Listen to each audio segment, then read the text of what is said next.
Chapter की शुरुआत होती है जब फेरडा को बताया जाता है कि उसकी सगाई ग्रैंड डचेस वल्द्रोवा के साथ तय कर दी गई है। भाई, यह सुनते ही फेरडा समझ जाता है कि यह कोई आम सगाई नहीं है।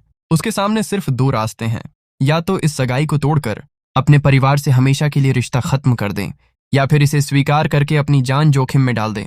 लेकिन फेरडा अपने परिवार का हिस्सा बने रहना चाहता था। वह नाइट फैमिली का तीसरा बेटा था और बचपन से ही खुद को साबित करने की कोशिश करता आया था। फिर भी उसकी ट्रेनिंग देखकर बाकी लोग उसका मजाक उड़ाते थे। वे कहते थे कि इतने सालों बाद भी वह उसी स्तर पर अटका हुआ है और उसमें कोई खास टैलेंट नहीं है। फेरदा के मन में बस एक उम्मीद थी कि अगर वह और मेहनत करेगा तो किसी दिन उसका परिवार उसे स्वीकार कर लेगा। तभी उसका भाई वहां आता है और उससे पूछता है, फेरदा, मैंने तुम्हारे बारे में एक बहुत दिलचस्प रूमर सुना है। क्या सच में तुमने एक नाइट को ट्रेन करना शुरू कर दिया है? लेकिन यह सिर्फ गलत फहमी नहीं थी। उसके भाई के लिए फ्रीडा की कोई अहमियत नहीं थी, यहां तक कि उसकी आंखों में देखते हुए भी वह उसे नजरअंदाज कर देता है और चला जाता है। फ्रीडा मन ही मन सोचता है कि वह तो बस अपने परिवार से थोड़ी सी रिकॉग्निशन चाहता था, लेकिन आखिर में उसे सर्वाइवल का रास्ता चुनना पड़ा। वह अपने पिता के सामने साफ बोल देता है, मैं अपना परिवार छोड़ने का फैसला कर चुका हूं। पिता के चेहरे पर कोई भाव तक नहीं आता। वह बस इतना कहते हैं, ठीक है, आज से तुम्हारा इस परिवार से कोई संबंध नहीं रहेगा। और भाई, अगले ही दिन फेरदा का सामान और बिस्तर घर के बाहर फेंक दिया जाता है। जिस परिवार को अपना बनाने के लिए उसने पूरी जिंदगी मेहनत की थी, उसी परिवार ने उसे इस तरह दुनिया के बीच अकेला छोड़ दिया। फेरदा जाते जाते मन में कहता है, मैंने जो कुछ सहा है उसे कभी नहीं भूलूंगा। मुझे इस तरह बाहर निकालने का तुम्हें पछतावा होगा। और उसी दिन उसकी जिंदगी का सबसे खतरनाक अध्याय शुरू हो जाता है। 18 साल की उम्र में फेरदा आखिरकार अपनी जादुई शक्ति को जागृत कर लेता है। देर से ट्रेनिंग शुरू करने की वजह से दूसरे प्रशिक्षु उसका मजाक उड़ाते हैं, लेकिन तभी उसकी शक्ति का रंग लाल दिखाई देता है। वहां मौजूद सभी लोग हैरान रह जाते हैं। फेरदा के लिए यह कोई संयोग नहीं था। उसके भीतर जमा गुस्सा, नफरत और बदले की भावना ही उसकी शक्ति का स्रोत बन चुकी थी। और फिर फेरदा अपनी शक्ति का इस्तेमाल करते हुए ऐसा हमला करता है कि वहां मौजूद लोग उसकी असली ताकत समझ जाते हैं। लेकिन भाई, यह तो सिर्फ शुरुआत थी, क्योंकि फेरदा की पिछली जिंदगी में और अब उसे याद आता है कि उसकी सबसे पहली मंजिल क्या थी, उसका अपना परिवार। वह वापस अपने परिवार के पास जाता है और उन नौकरों से हिसाब चुकाता है जिन्होंने बचपन में उसे लगातार नीचा दिखाया था।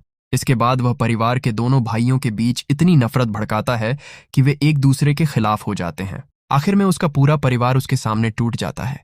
फेरदा अपने पिता के सामने खड़ा होकर कहता है कि ध्यान से देखिए, यही वह परिवार है जिसे आपने अपनी पूरी जिंदगी बनाने में लगा दी थी। और इसके बाद वह उस परिवार को पूरी तरह खत्म कर देता है। लेकिन इसके बावजूद उसकी आंखों में लाल माना शांत नहीं होती। फेरदा सोचता है कि यह काफी नहीं है। उसका गुस्सा और नफरत अब सिर्फ परिवार तक सीमित नहीं रह सकते। यही गुस्सा आगे चलकर पूरे महाद्वीप में तबाही मचाता है। अनगिनत लोग उसके खिलाफ तलवारें उठाते हैं और उसे महाद्वीप का दुश्मन घोषित कर देते हैं। लेकिन फेरदा फिर भी बच जाता है और इंसानों की सीमा माने जाने वाले 8वें सर्कल तक पहुंच जाता है। अब उसे डर था कि जिन लोगों को उसने नुकसान पहुंचाया है वे किसी दिन वापस आकर उससे बदला जरूर लेंगे। इसलिए फेरडा तय करता है कि उसे और ज्यादा ताकतवर बनना होगा। उसे 9वें सर्कल यानी डेमी गॉड के स्तर तक पहुंचना होगा। और इसके लिए उसे चाहिए था एक ऐसी शक्ति जो इंसानों की सीमा से परे हो। तभी उसे एक जवाब मिलता है, ड्रैगन का हार्ट। और यहां से किस्मत एक बार फिर फेरदा को उसी रास्ते पर ले आती है जहां उसका सामना ग्रैंड डचेस वल्द्रोवा से होने वाला था। अब फेरदा के सामने वही क्रिम्सन ड्रैगन वल्द्रोवा होती है, जिसकी हालत समय के साथ काफी खराब हो चुकी है। फेरदा उसे देखकर समझ जाता है कि वह पहले जैसी ताकतवर नहीं रही। उसके मन में एक ही बात है, अगर वल्द्रोवा को मार दिया जाए तो उसका ड्रैगन हार्ट उसे 9वें सर्कल तक पहुंचने में मदद कर सकता है। फेरदा हमला शुरू करता है और वल्द्रोवा भी उसके सामने खड़ी रहती है। फेरदा उसे बताता है कि तुम्हें मेरे हाथों शांति से मर जाना चाहिए। वल्द्रोवा शांत होकर जवाब देती है कि लोग उसे ड्रैगन कहते हैं, लेकिन उसने खुद को कभी इंसानों का हिस्सा माना ही नहीं। वह जन्म से ही इंसानी दुनिया से दूर रही है। फिर वह फेरदा से पूछती है कि आखिर उसके मन में उसके लिए इतना गुस्सा क्यों है। फेरदा बिना किसी झिझक के जवाब देता है कि वल्द्रोवा ने खुद कुछ नहीं किया, लेकिन उसकी वजह से उसकी जिंदगी बर्बाद हुई। वल्द्रोवा की वजह से वह अपनी मंगेतर के पीछे गया, अपने परिवार से निकाला गया और उसकी पूरी जिंदगी बदल गई। वल्द्रोवा पूछती है कि क्या इसमें उसकी गलती थी। फेरदा कहता है, हाँ, क्योंकि एक ड्रैगन का इंसान को अपना साथी बनाने का लालच ही उसकी सारी परेशानियों की जड़ था। यह सुनकर वल्द्रोवा कांपने लगती है। फेरदा को भी समझ नहीं आता कि उसके अंदर अचानक ऐसा बदलाव क्यों आया, लेकिन वह सोचता है कि अब इससे कोई फर्क नहीं पड़ता। वल्द्रोवा की वजह से उसे खुद के बारे में सोचने और अपनी जिंदगी को समझने का थोड़ा समय जरूर मिला था, इसलिए वह फैसला करता है कि अब अंतिम हमला किया जाए। वल्द्रोवा उसकी ओर अपना ड्रैगन वाला हाथ बढ़ाती है। फेरदा को लगता है कि वह हमला करने वाली है, इसलिए वह भी अपनी मैजिक तैयार कर लेता है। लेकिन तभी उसके चेहरे पर ड्रैगन का खून गिरता है। फेरदा की आंखें फैल जाती हैं क्योंकि वल्द्रोवा खुद अपने सीने को चीर रही होती है। फेरदा समझ नहीं पाता कि वह ऐसा क्यों कर रही है। तभी वल्द्रोवा उसे कहती है कि तुमने खुद कहा था कि तुम्हारी मैजिक को ड्रैगन हार्ट की जरूरत है ना? फेरदा के लिए यह सुनना किसी झटके से कम नहीं था। वह चिल्लाकर कहता है कि रुक जाओ, वह हार्ट ही उसकी 9वें सर्कल तक पहुंचने की सबसे बड़ी उम्मीद है। लेकिन वल्द्रोवा नहीं रुकती। फेरदा भी उस पर हमला करता है और एक खतरनाक ब्लास्ट सीधे ड्रैगन पर जा लगता है। फिर भी वल्द्रोवा अपने सीने से हाथ निकालकर अपना हार्ट बाहर ले आती है और फेरदा के सामने रख देती है। वह सिर्फ इतना कहती है, इसे ले लो। भाई, फेरदा के पास उस समय कहने के लिए कोई शब्द नहीं बचते। वह वल्द्रोवा से पूछता है कि उसने आखिर ऐसा क्यों किया। यह उसका आखिरी मौका था। वह चाहती तो फेरदा को मार सकती थी। वल्द्रोवा जवाब देती है कि हाँ, वह जानती थी, लेकिन वह यह भी जानती थी कि उसकी वजह से फेरदा कितना दुखी था। और अब वल्द्रोवा अपने दिल की बात सामने रखती है। वह बताती है कि उसने अपने अंदर बहने वाले उस बेकार खून और बिना वजह पैदा होने वाली नफरत से हमेशा नफरत की थी। उसकी मौजूदगी ही दूसरे लोगों के लिए डर का कारण बन गई थी। इसलिए अगर वह मर जाए तो शायद ये सारी परेशानियां खत्म हो जाएंगी। लेकिन उसके मन में एक छोटी सी उम्मीद भी थी। शायद इस दुनिया में उसे भी कभी खुशी मिल सकती है, और इसी उम्मीद को वह अब छोड़ रही थी। वल्द्रोवा की आंखों से आंसू निकलने लगते हैं। वह फेरदा से कहती है कि अगर उसकी वजह से इतने लोग परेशान हुए हैं तो कम से कम मरने से पहले वह फेरदा को थोड़ी खुशी देना चाहती है। यही शायद उसके लिए आखिरी चीज हो सकती है। इतना कहकर वल्द्रोवा शांत हो जाती है और अब फेरदा के अंदर कुछ टूट चुका था। फेरदा वल्द्रोवा के सामने खड़ा होकर उसके हार्ट को देखता रहता है। उसके अंदर पहली बार बदले और ताकत से अलग कोई भावना पैदा होती है। वह अपने सीने को पकड़कर सोचता है कि आखिर उसे इतनी बेचैनी क्यों हो रही है। वल्द्रोवा ने मरते समय भी उसके लिए ऐसा क्यों किया। तभी फेरदा खुद को समझाता है कि उसे यहाँ क्यों आना था। उसके सामने 9वें सर्कल तक पहुंचने का मौका पड़ा है। सदियों से जीवित ड्रैगन की एसेंस अगर वह हासिल कर ले तो इंसानों की सीमा पार करके डेमी गॉड के स्तर तक पहुंच सकता है। लेकिन जैसे ही फेरदा ड्रैगन एसेंस को अपने अंदर लेने की कोशिश करता है, उसके चारों तरफ एक बेहद खतरनाक ऊर्जा फैल जाती है। अगले ही पल फेरदा खुद को किसी दूसरी जगह पर पाता है। उसे समझ नहीं आता कि उसके साथ क्या हुआ। उसे पूरा यकीन था कि उसने ड्रैगन हार्ट लिया था, लेकिन अब ऐसा लग रहा था जैसे वह किसी और ही जगह की गहराई में पहुंच गया हो। वहां उसे वल्द्रोवा के भाव महसूस होने लगते हैं। फेरदा धीरे धीरे घुटनों पर बैठ जाता है। उसे वल्द्रोवा के अंदर छिपा हुआ ऐसा गहरा और सदियों पुराना दुख महसूस होता है जिसकी तुलना उसके अपने दुख से भी नहीं की जा सकती। फेरदा समझता है कि उसका गुस्सा और बदला सिर्फ उसकी जिंदगी तक सीमित नहीं रहा था। उसकी नफरत ने वल्द्रोवा की जिंदगी को भी खत्म कर दिया। वह सोचता है कि आखिर उसने क्या कर दिया जिस चीज के पीछे वह पूरी जिंदगी भागता रहा। ग्रेट मेज बनना, बदला लेना, डेमी ह्यूमन बनना और आखिर में डेमी गॉड बनना। क्या सच में वही उसकी असली इच्छा थी? नहीं, उसके दिल में तो सिर्फ एक साधारण परिवार और शांत जिंदगी की चाहत थी। फेरदा वल्द्रोवा को याद करते हुए सोचता है कि क्या वह भी यही चाहती थी। क्या वल्द्रोवा भी बस एक सामान्य जिंदगी और थोड़ी खुशी चाहती थी? लेकिन अब बहुत देर हो चुकी थी। वल्द्रोवा उसके हाथों मर चुकी थी और उसके पास कुछ भी बदलने का रास्ता नहीं था।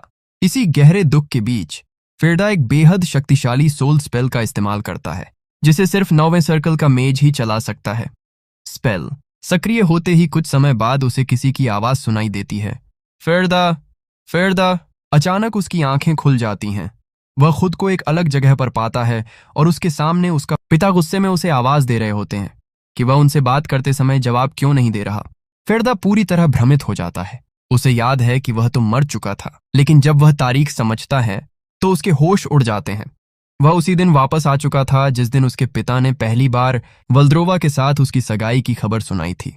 पिता फिर वही बात दोहराते हैं कि अगर वह सगाई से इनकार करता है तो उसे परिवार छोड़ना पड़ेगा। लेकिन इस बार फेरदा के अंदर का इंसान बदल चुका था। वह आगे बढ़ता है और अपने पिता के सामने खड़े होकर साफ शब्दों में कहता है, मैं समझ गया हूं। मैं वल्द्रोवा के साथ अपनी सगाई स्वीकार करता हूं। भाई, जिस फैसले ने पिछली जिंदगी में उसकी मौत की शुरुआत की थी, उसी फैसले को फेरदा इस बार खुद चुन रहा था। फेरदा के भाई को जब पता चलता है कि उसने वल्द्रोवा के साथ सगाई स्वीकार कर ली है तो उसे यकीन ही नहीं होता। वह सोचता है कि फेरदा आखिर खुद मौत के मुंह में क्यों जा रहा है। उसका बटलर भी बताता है कि फेरडा जाने की तैयारी कर रहा है और उसने अपने कमरे के सारे नौकरों को बाहर भेज दिया है। भाई फेरडा के कमरे में पहुंचता है और गुस्से में उसे पुकारता है, लेकिन सामने का दृश्य देखकर चौंक जाता है। उसे उम्मीद थी कि फेरडा रोएगा, चिल्लाएगा और जाने से मना करेगा, लेकिन फेरडा तो पहले से तैयार खड़ा था। फेरडा उसे याद दिलाता है कि बिना दस्तक किसी के कमरे में घुसना अच्छी आदत नहीं है। उसका भाई पूछता है कि क्या उसने ये कपड़े खुद पहने हैं। फेरडा जवाब देता है कि अब उसे अपनी जिंदगी खुद संभालनी है, इसलिए इन चीजों की आदत डालनी होगी। फिर उसका भाई आखिरी बार उसे समझाने की कोशिश करता है कि वल्द्रोवा की सगाई को स्वीकार करना मौत को न्योता देना है। वह बताता है कि पहले भी एक बेहद प्रतिभाशाली थर्ड प्रिंस ने वल्द्रोवा से सगाई करने की कोशिश की थी, लेकिन वह भी इस रिश्ते को निभा नहीं पाया। इसके बावजूद फेरडा बिल्कुल शांत रहता है। उसका भाई उसे परिवार छोड़ने या आदेश की अवहेलना करने से रोकता है और धमकी देता है कि अगर उसने ऐसा किया तो वह खुद उसे खत्म कर देगा। फेरडा उल्टा उसके व्यवहार पर तंज कस देता है और अपने भाई को शांत रहने के लिए कहता है। वह जानता है कि पिछली जिंदगी में वह इन लोगों से अपना बदला ले चुका है, इसलिए इस बार उसके अंदर पहले जैसी नफरत नहीं है। फेरडा उसकी टांग खींचते हुए कहता है, ब्रदर, जरा अपने सामान पर लगाम दो। थरक के बादशाह, सबको पता है तेरी वो हवस वाली नजर। उसी हवस भरी नजर से तू बिग ब्रदर की पत्नी को अपनी आंखों से जो ताकता है। ये सुनते ही उसके भाई का घी वहीं खत्म हो जाता है। अगले ही पल उसका भाई गुस्से से कहता है, अबे कुत्ते रुक वहीं, आज तेरी अर्थी उठेगी। लेकिन फेरडा उसे इग्नोर करते हुए कहता है, अगर तुमने मुझे टच भी किया तो मेरा चेहरा खराब हो जाएगा, फिर मेरी एंगेजमेंट में रुकावट आ जाएगी और फिर बड़ी मुसीबत खड़ी हो जाएगी। जब हम बच्चे थे तब बात अलग थी, लेकिन बचपन के मुकाबले अब सिचुएशन अलग है। थरक के बादशाह, और ड्रैगन जॉज टेरिटरी तक का रास्ता बहुत लंबा है, इसलिए मैं अब चलता हूँ। इसके बाद हम देखते हैं कि फेरडा हाउस होल्ड के बाहर बगी की तरफ जाने लगता है, जहां बगल में वही नशेड़ी बटलर भी खड़ा होता है। बटलर अपनी मगरमच्छ के आंसू बहाने लगता है और जोर जोर से कहता है, यंग मास्टर, ओ यंग मास्टर, ये मेरे लिए गर्व की बात है। मैंने आपको इतने सालों तक सर्व किया और अब आप मुझे छोड़कर जा रहे हैं। यह सुनकर फेरडा थोड़ा चौंक जाता है। वो सोचता है, हाँ, ये नशेड़ी बूढ़ा सठिया गया है क्या? ऐसी बातें कहना जिनका कोई मतलब ही ना हो। फिर फेरडा मन ही मन सोचता है, अगर तुझे सच में ऐसा महसूस होता तो तू मेरे खाने के साथ छेड़छाड़ ही नहीं करता। बचपन से मुझे लगता था कि मैं हमेशा बीमार सिर्फ इसलिए रहता हूं क्योंकि मैं कमजोर था, लेकिन बाद में मुझे एहसास हुआ कि घर के नौकर तक कभी मेरे साइड में नहीं थे। उन दिनों को पीछे मुड़कर देखता हूं तो ये आदमी मुझे इतना घटिया लगता है कि मेरा मन करता है इसे खत्म कर दूं। लेकिन इसके बावजूद फेरडा अपने चेहरे पर कोई गुस्सा नहीं आने देता। वह कामली बटलर के कंधे पर हाथ रखता है और कहता है, तुमने इतने समय तक काफी मेहनत की है। मेरे जैसे इंसान का इतने लंबे समय तक ख्याल रखना आसान नहीं था। फेरडा की ये बात सुनकर बटलर भी एक पल के लिए हैरान रह जाता है। उसे शायद उम्मीद ही नहीं थी कि फेरडा उससे इतनी शांति से बात करेगा। इसके बाद फेरडा बगी में बैठकर वहां से जाने लगता है। जाते जाते वह पीछे मुड़कर कहता है, अलविदा, मेरे जाने के बाद रोसनोवा परिवार का अच्छे से ख्याल रखना। इसके बाद बगी आगे बढ़ने लगती है और फेरडा उसमें बैठे बैठे चुपचाप सोचता रहता है। रास्ते में वह सोचता है कि बदला लेने की इच्छा अब उसके अंदर पहले जैसी नहीं रही। पिछली जिंदगी में वह अपनी नफरत को लगातार बढ़ाता गया था और वह शक्ति उसके लिए किसी नशे जैसी बन गई थी। जितना ज्यादा वह उस पागलपन में डूबता गया, उतना ही ज्यादा उसे सब कुछ रोमांचक लगता था। लेकिन अब वह उस रास्ते पर दोबारा नहीं जाना चाहता। शायद शांत जिंदगी की उसकी इच्छा ही असल में सबसे बड़ी चीज थी, जिसे वह इतने सालों से समझ नहीं पाया था। तभी कोचमैन उसे बताता है कि वे ग्रैंड डचेस के इलाके की सीमा पर पहुंच चुके हैं। वहां एक बोर्ड लगा होता है कि इस जगह से आगे ग्रैंड डचेस वल्द्रोवा का क्षेत्र शुरू होता है और बिना अनुमति प्रवेश पूरी तरह प्रतिबंधित है। कोचमैन फेरडा को वहीं छोड़कर वापस चला जाता है। फेरडा सोचता है कि शायद कोचमैन वल्द्रोवा से इतना डर गया कि उसे यहां छोड़कर भाग गया। लेकिन तभी उसे चिंता होती है कि अगर कोई मॉन्स्टर सामने आ गया तो वह अपनी रक्षा कैसे करेगा। तभी झाड़ियों के पीछे से एक लड़की निकलती है और अपना परिचय देती है, मैं लूरी हूं, लेडी वल्द्रोवा की अटेंडेंट। क्या आप फेरडा हैं? फेरडा हाँ कहता है और लूरी उसे अपने साथ चलने के लिए कहती है। रास्ते में फेरडा इस साम्राज्य की ताकत के बारे में सोचता है। लोग इसकी शक्ति पर गर्व करते हैं, लेकिन पूर्वी हिस्से में मौजूद लैंड ऑफ डीमंस इस साम्राज्य की सबसे बड़ी कमजोरी है। वहां खतरनाक मॉन्स्टर्स इंसानी इलाकों के लिए लगातार खतरा बने रहते हैं और इन्हीं मॉन्स्टर्स के खिलाफ फ्रंट लाइन पर खड़ी होकर लड़ने वाली क्रिम्सन ड्रैगन वल्द्रोवा है। लोग उसे ईविल ड्रैगन कहते हैं, जबकि असल में वही इंसानों को इन मॉन्स्टर्स से बचा रही है। तभी कुछ मॉन्स्टर्स फेरडा पर हमला कर देते हैं, लेकिन लूरी तुरंत उन्हें भगा देती है। फिर वह फेरडा से कहती है, अब चिंता की कोई जरूरत नहीं है, जब तक मैं आपके साथ हूं ये छोटे मोटे मॉन्स्टर्स आपको छू भी नहीं सकते। फेरडा उसका धन्यवाद करता है और पूछता है, आखिर हमें और कितनी दूर चलना होगा? लूरी बताती है, अभी लगभग 2 घंटे और चलना पड़ेगा। फेरडा यह सुनकर हैरान होता है और पूछता है, तुम यहाँ कब पहुंची थी?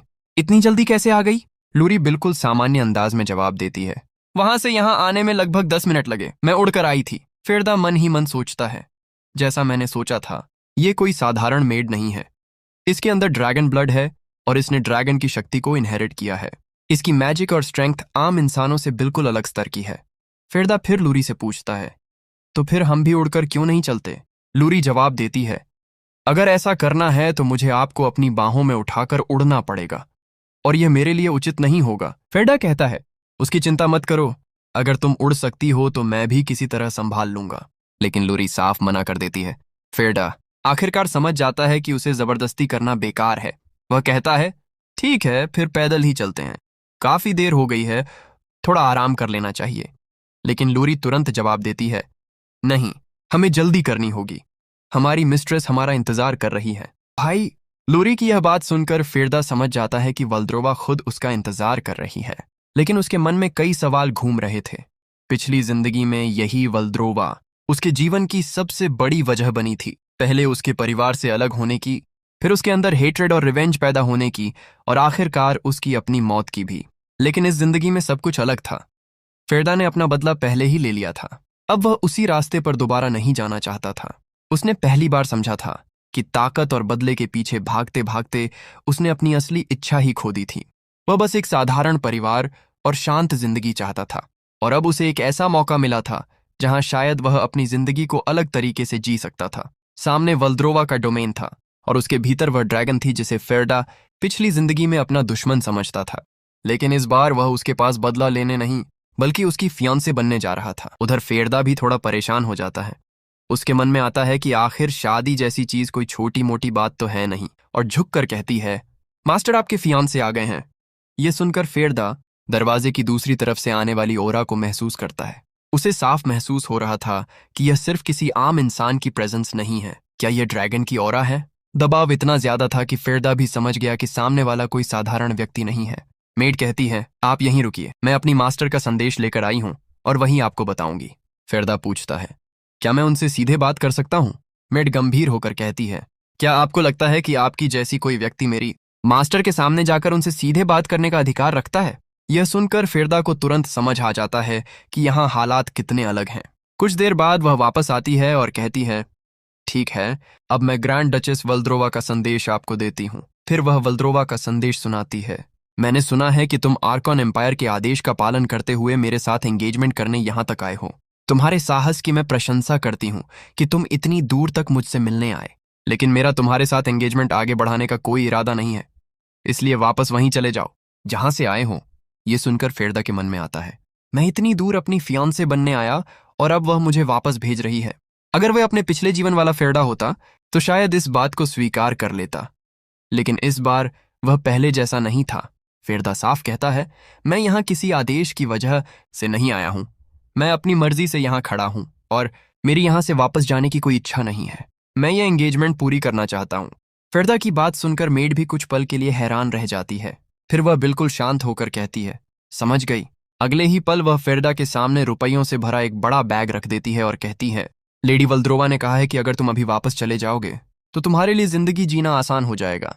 वह तुम्हें काफी धन देने को तैयार है। इन पैसों को लेकर कहीं और अपना नया घर बसा लो।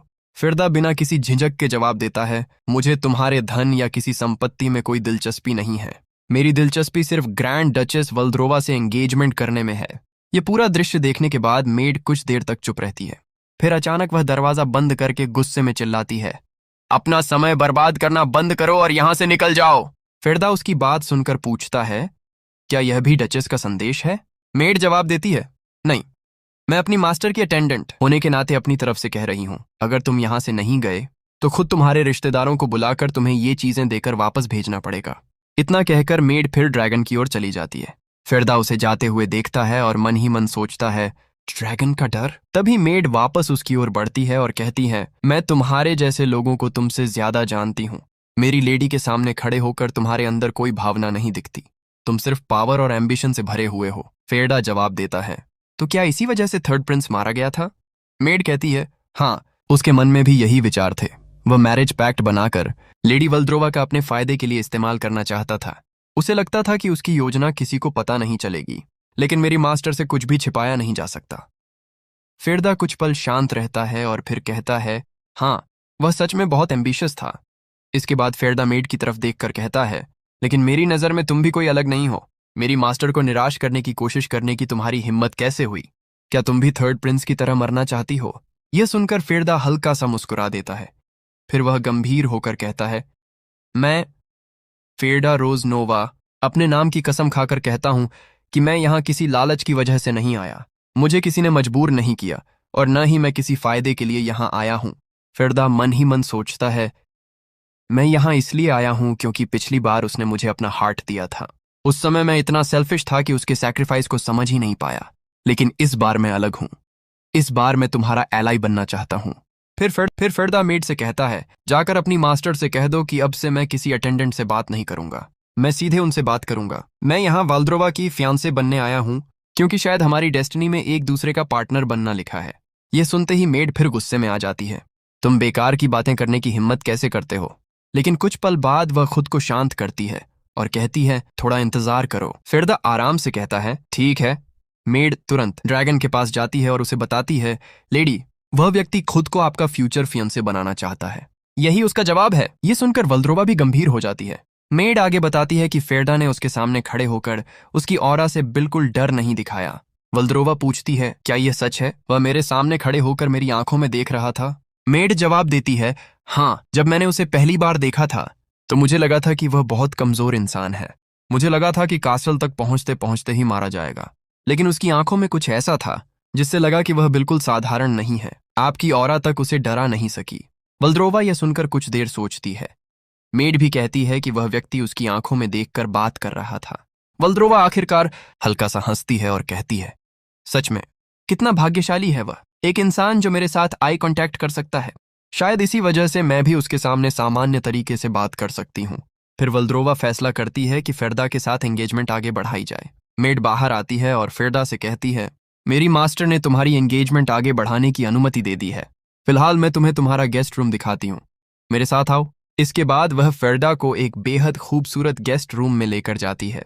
फेरदा कमरे को देखकर सोचता है कि उसने इतनी अच्छी जगह की उम्मीद नहीं की थी। कमरा उसकी उम्मीद से भी ज्यादा साफ सुथरा और व्यवस्थित था। वह मेड से पूछता है, इस जगह की इतनी अच्छी देखभाल कौन करता है? मेड कहती है, मैं ही करती हूँ। और कौन करेगा? फेरदा हैरानी से पूछता है, क्या यहाँ तुम्हारे अलावा कोई और नहीं है? मेड जवाब देती है, नहीं, मैं अपनी मिस्ट्रेस की अकेली अटेंडेंट हूँ। फेरदा तुरंत कहता है, अकेली अटेंडेंट?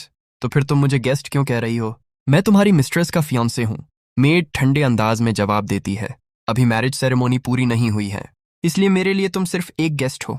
यह सुनकर फेरदा थोड़ा चौंक जाता है। मन ही मन वह सोचता है कि यह लड़की अपनी मास्टर की इतनी रक्षा कर रही है जैसे किसी कुत्ते की तरह गार्ड कर रही हो।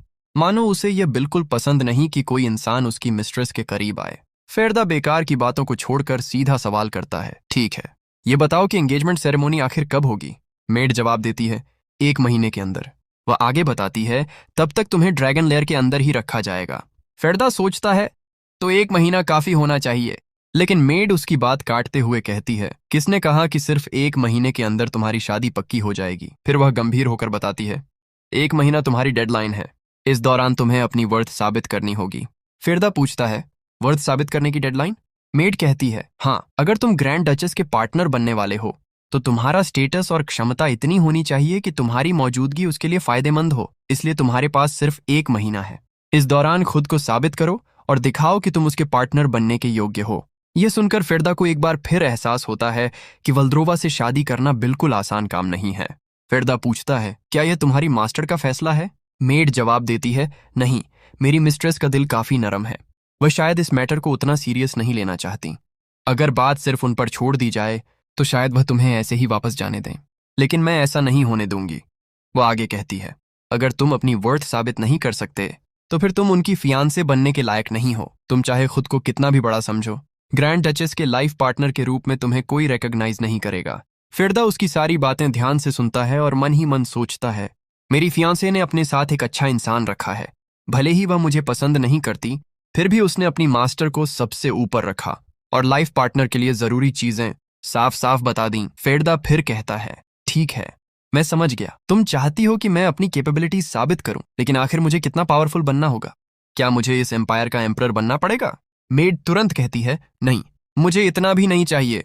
बस तुम्हें इतना सक्षम होना होगा कि कोई भी बड़ा व्यक्ति तुम्हें देखकर तुम्हें कमजोर समझकर नीचे न देख सके।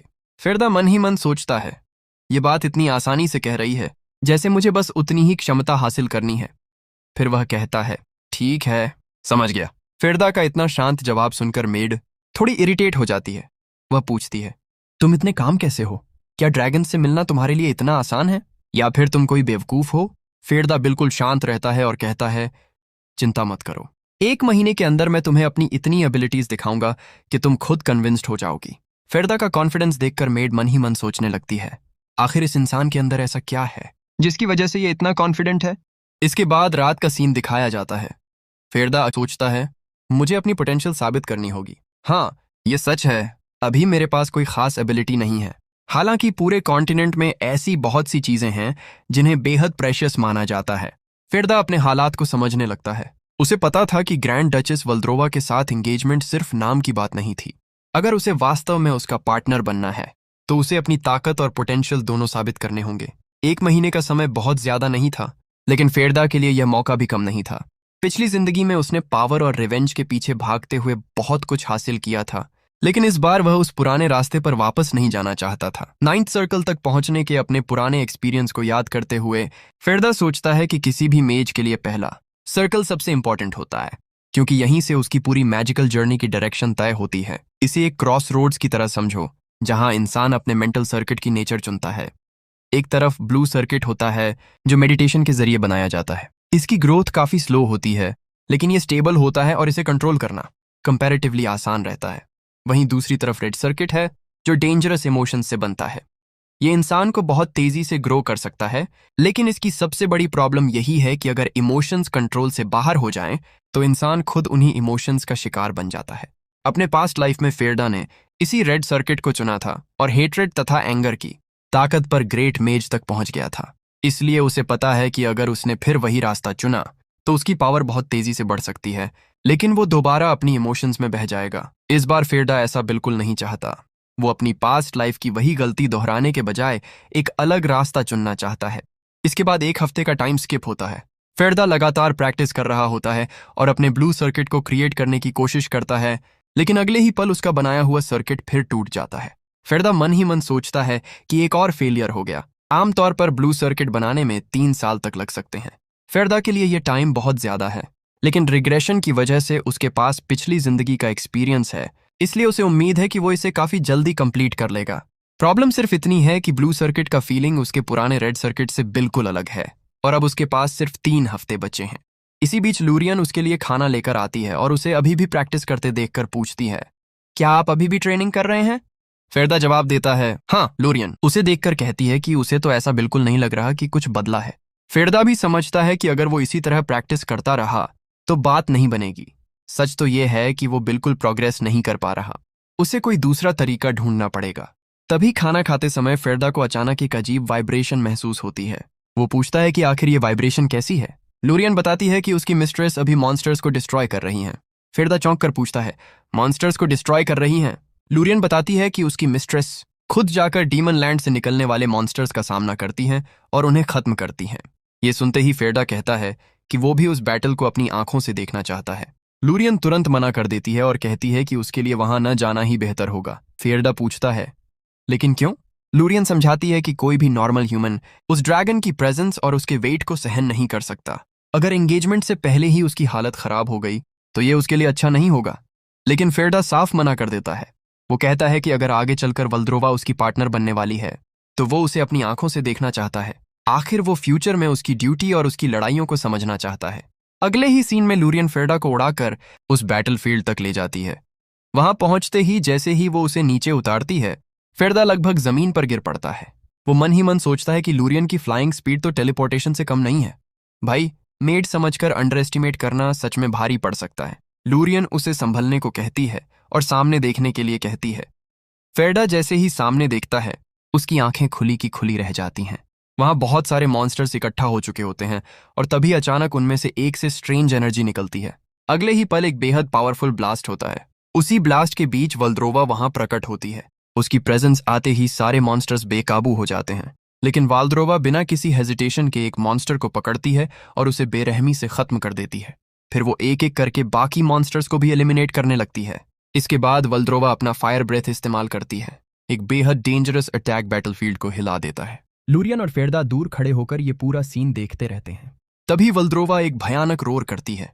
उसकी ड्रैगन रोर की आवाज इतनी पावरफुल होती है कि फेरदा के शरीर में अचानक दर्द फैल जाता है और वो वहीं जमीन पर बैठ जाता है। फेरदा मन ही मन सोचता है कि ये कैसी खतरनाक पावर है कि सिर्फ एक ड्रैगन रोर ने उसकी हालत खराब कर दी। लूरियन उसे देखकर कहती है, अब समझ आया, इसी वजह से मैंने तुम्हें यहां आने से मना किया था। इंसान का ड्रैगन के साथ जुड़ना कितना मुश्किल है, अब तुम्हें खुद समझ आ जाना चाहिए। वल्द्रोवा के ब्लड में जिस पावर को ह्यूमंस विकेड ड्रैगन एसेंस कहते हैं वो मौजूद है। उसका मूल स्वभाव डिस्ट्रक्शन, मर्डरस एंगर और सैवेज इंस्टिंक्ट से जुड़ा हुआ है। लूरियन आगे कहती है कि अगर फेरदा इसी तरह वल्द्रोवा के करीब रहने की कोशिश करता रहा तो उसकी ये कमजोर बॉडी रोज टूटती रहेगी। अब उसे समझ जाना चाहिए कि इंसान और ड्रैगन का एक होना आखिर कितना मुश्किल है। फेरदा कुछ देर तक चुपचाप वल्द्रोवा को देखता रहता है। लूरियन को लगता है कि अब शायद उसे समझ आ गया होगा कि वल्द्रोवा के साथ रहना कितना मुश्किल है, लेकिन फेरदा के चेहरे पर डर के बजाय एक अलग ही एक्सप्रेशन होता है। वो मन ही मन सोचता है कि वल्द्रोवा सच में कितनी मैग्निफिसेंट है।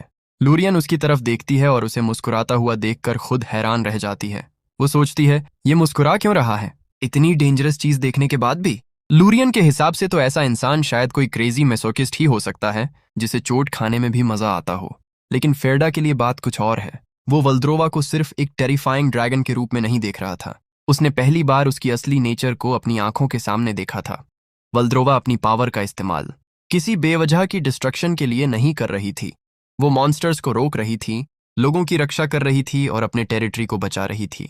इसके बाद सीन ड्रैगन पैलेस में शिफ्ट होता है। फेरदा अपने कमरे में बिस्तर पर पड़ा होता है।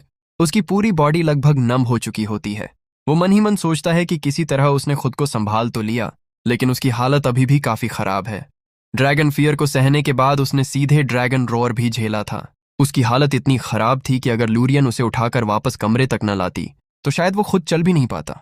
फेरदा को सबसे ज्यादा हैरानी इस बात की होती है कि उसका कॉन्शियसनेस इतनी जल्दी वापस कैसे आ गया।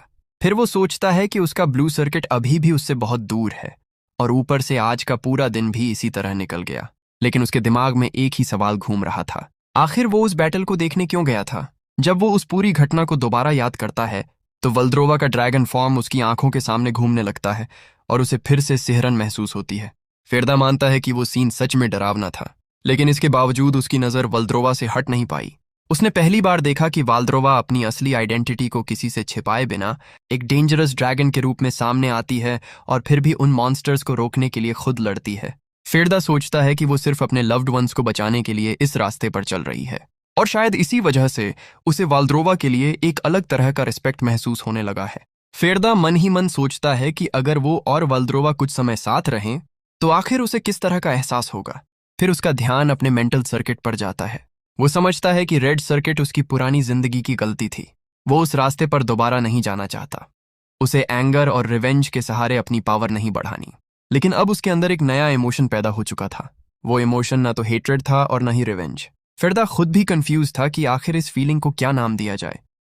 जितना वो वल्द्रोवा को याद करता उतना ही उसका मेंटल सर्किट क्लियरर होता जाता। उसे महसूस होता है कि अगर उसने इस इमोशन को कंट्रोल नहीं किया तो उसका सर्किट पूरी तरह कोलैप्स हो सकता है। इसलिए फेरदा उस इमोशन पर पूरा फोकस करता है। वो उसे कंप्रेस करता है और फिर अपनी मेंटल पावर को पूरी ताकत से रोटेट करने लगता है। इस बार वो अपने मेंटल सर्किट को पहले से कहीं ज्यादा क्लियरली फॉर्म करने की कोशिश करता है। फेरदा मन ही मन कहता है कि इस बार वो एक ऐसा सिंगुलर सर्कल बनाएगा जो उसकी पूरी जिंदगी की डायरेक्शन बदल देगा। वो अपनी पुरानी जिंदगी को दोबारा रिपीट नहीं करना चाहता। उसे वही फ्यूचर नहीं चाहिए जहां हेट्रेड और रिवेंज उसे धीरे धीरे मॉन्स्टर बना दें। फेरदा अपने मन में तय करता है कि वो अपनी पास्ट लाइफ की गलती दोबारा कभी नहीं करेगा। अगले दिन लूरियन उसके कमरे में आती है। फेरदा को देखकर वो तुरंत नोटिस करती है कि कुछ अलग है। लूरियन हैरान होकर पूछती है, क्या तुमने सच में सिर्फ एक रात में अपना सर्किट कंप्लीट कर लिया? फेरदा उसकी तरफ देखकर पूछता है, तुमने नोटिस कर लिया? तुम्हारी ड्रैगन आइज सच में मजाक नहीं है। लूरियन कहती है कि उसे तो लगा था फेरदा को अपने पैरों पर खड़े होने में ही काफी समय लगेगा। आखिर उसने सिर्फ एक रात में ये काम कैसे कर लिया? फेरदा हल्की मुस्कान के साथ कहता है, इसीलिए तो ये पॉसिबल हुआ, क्योंकि मैं नॉर्मल इंसान नहीं हूं। लूरियन उसे देखती रहती है। फेरदा उससे पूछता है कि अब क्या वो उसे अपने हिसाब से क्वालिफाई करता हुआ मानती है। लूरियन जवाब देती है कि हाँ, अब वो क्वालिफिकेशन स्टैंडर्ड को मैच करता है। फेरदा कहता है कि उसके चेहरे से तो ऐसा लग रहा है जैसे अभी भी उसे बहुत लंबा रास्ता तय करना है। लूरियन कहती है कि अगर ऐसा है तो अब उसके लिए एक प्रॉपर ट्रेनिंग ग्राउंड तैयार करना पड़ेगा। अगला सीन एक ऐसे स्थान पर जाता है जहां ट्रेनिंग के लिए कई तरह के इक्विपमेंट लगाए गए हैं। लूरियन वहां पहले से मौजूद होती है और फेरदा के लिए पूरा ट्रेनिंग ग्राउंड तैयार कर चुकी होती है। फेरदा उसे देखकर शॉक्ड रह जाता है। वो मन ही मन सोचता है कि उसने तो सिर्फ वल्द्रोवा की अटेंडेंट होने के आधार पर अंदाजा लगाया था, लेकिन इस लड़की ने आधे दिन के अंदर पूरा प्रैक्टिस फील्ड तैयार कर दिया। फेरदा खुशी से बोल पड़ता है, एक्सीलेंट, और ताली बजाने लगता है। लूरियन उससे पूछती है कि वो कुछ जानना चाहती है। फेरदा ने महंगे मैजिक टूल्स नहीं मांगे थे, सिर्फ प्रैक्टिस टारगेट्स और कुछ बेसिक चीजें मांगी थीं। तो आखिर वो इन सब का करने क्या वाला है? फेरदा बताता है कि वो अपने मैजिक को प्रॉपरली कंट्रोल करने की प्रैक्टिस करने वाला है। अगर वो अपनी पावर को एफिशिएंटली कंट्रोल करना सीख गया तो आगे उसकी ग्रोथ और बेहतर हो सकती है। लूरियन थोड़ी कंफ्यूज्ड होकर पूछती है, बस इतना ही? फेरदा उसकी तरफ देखता है। लूरियन बताती है कि ड्रैगन्स के लिए ये कोई बड़ी बात नहीं है।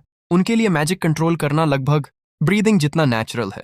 अगर फेरदा किसी दूसरे ड्रैगन चाइल्ड से ये बात कहेगा तो शायद वो उसे पुराने जमाने का इंसान समझेंगे।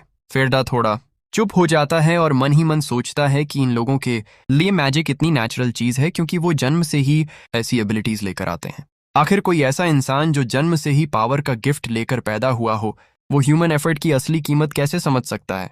फेरदा मन ही मन यही सोचता रहता है, लेकिन इंसानों के लिए यही चीज हासिल करने के लिए सालों तक मेहनत करनी पड़ती है। फेरदा को अब साफ समझ आ रहा था कि लूरियन उसकी मेहनत को देखकर भी पूरी तरह इम्प्रेस्ड क्यों नहीं है।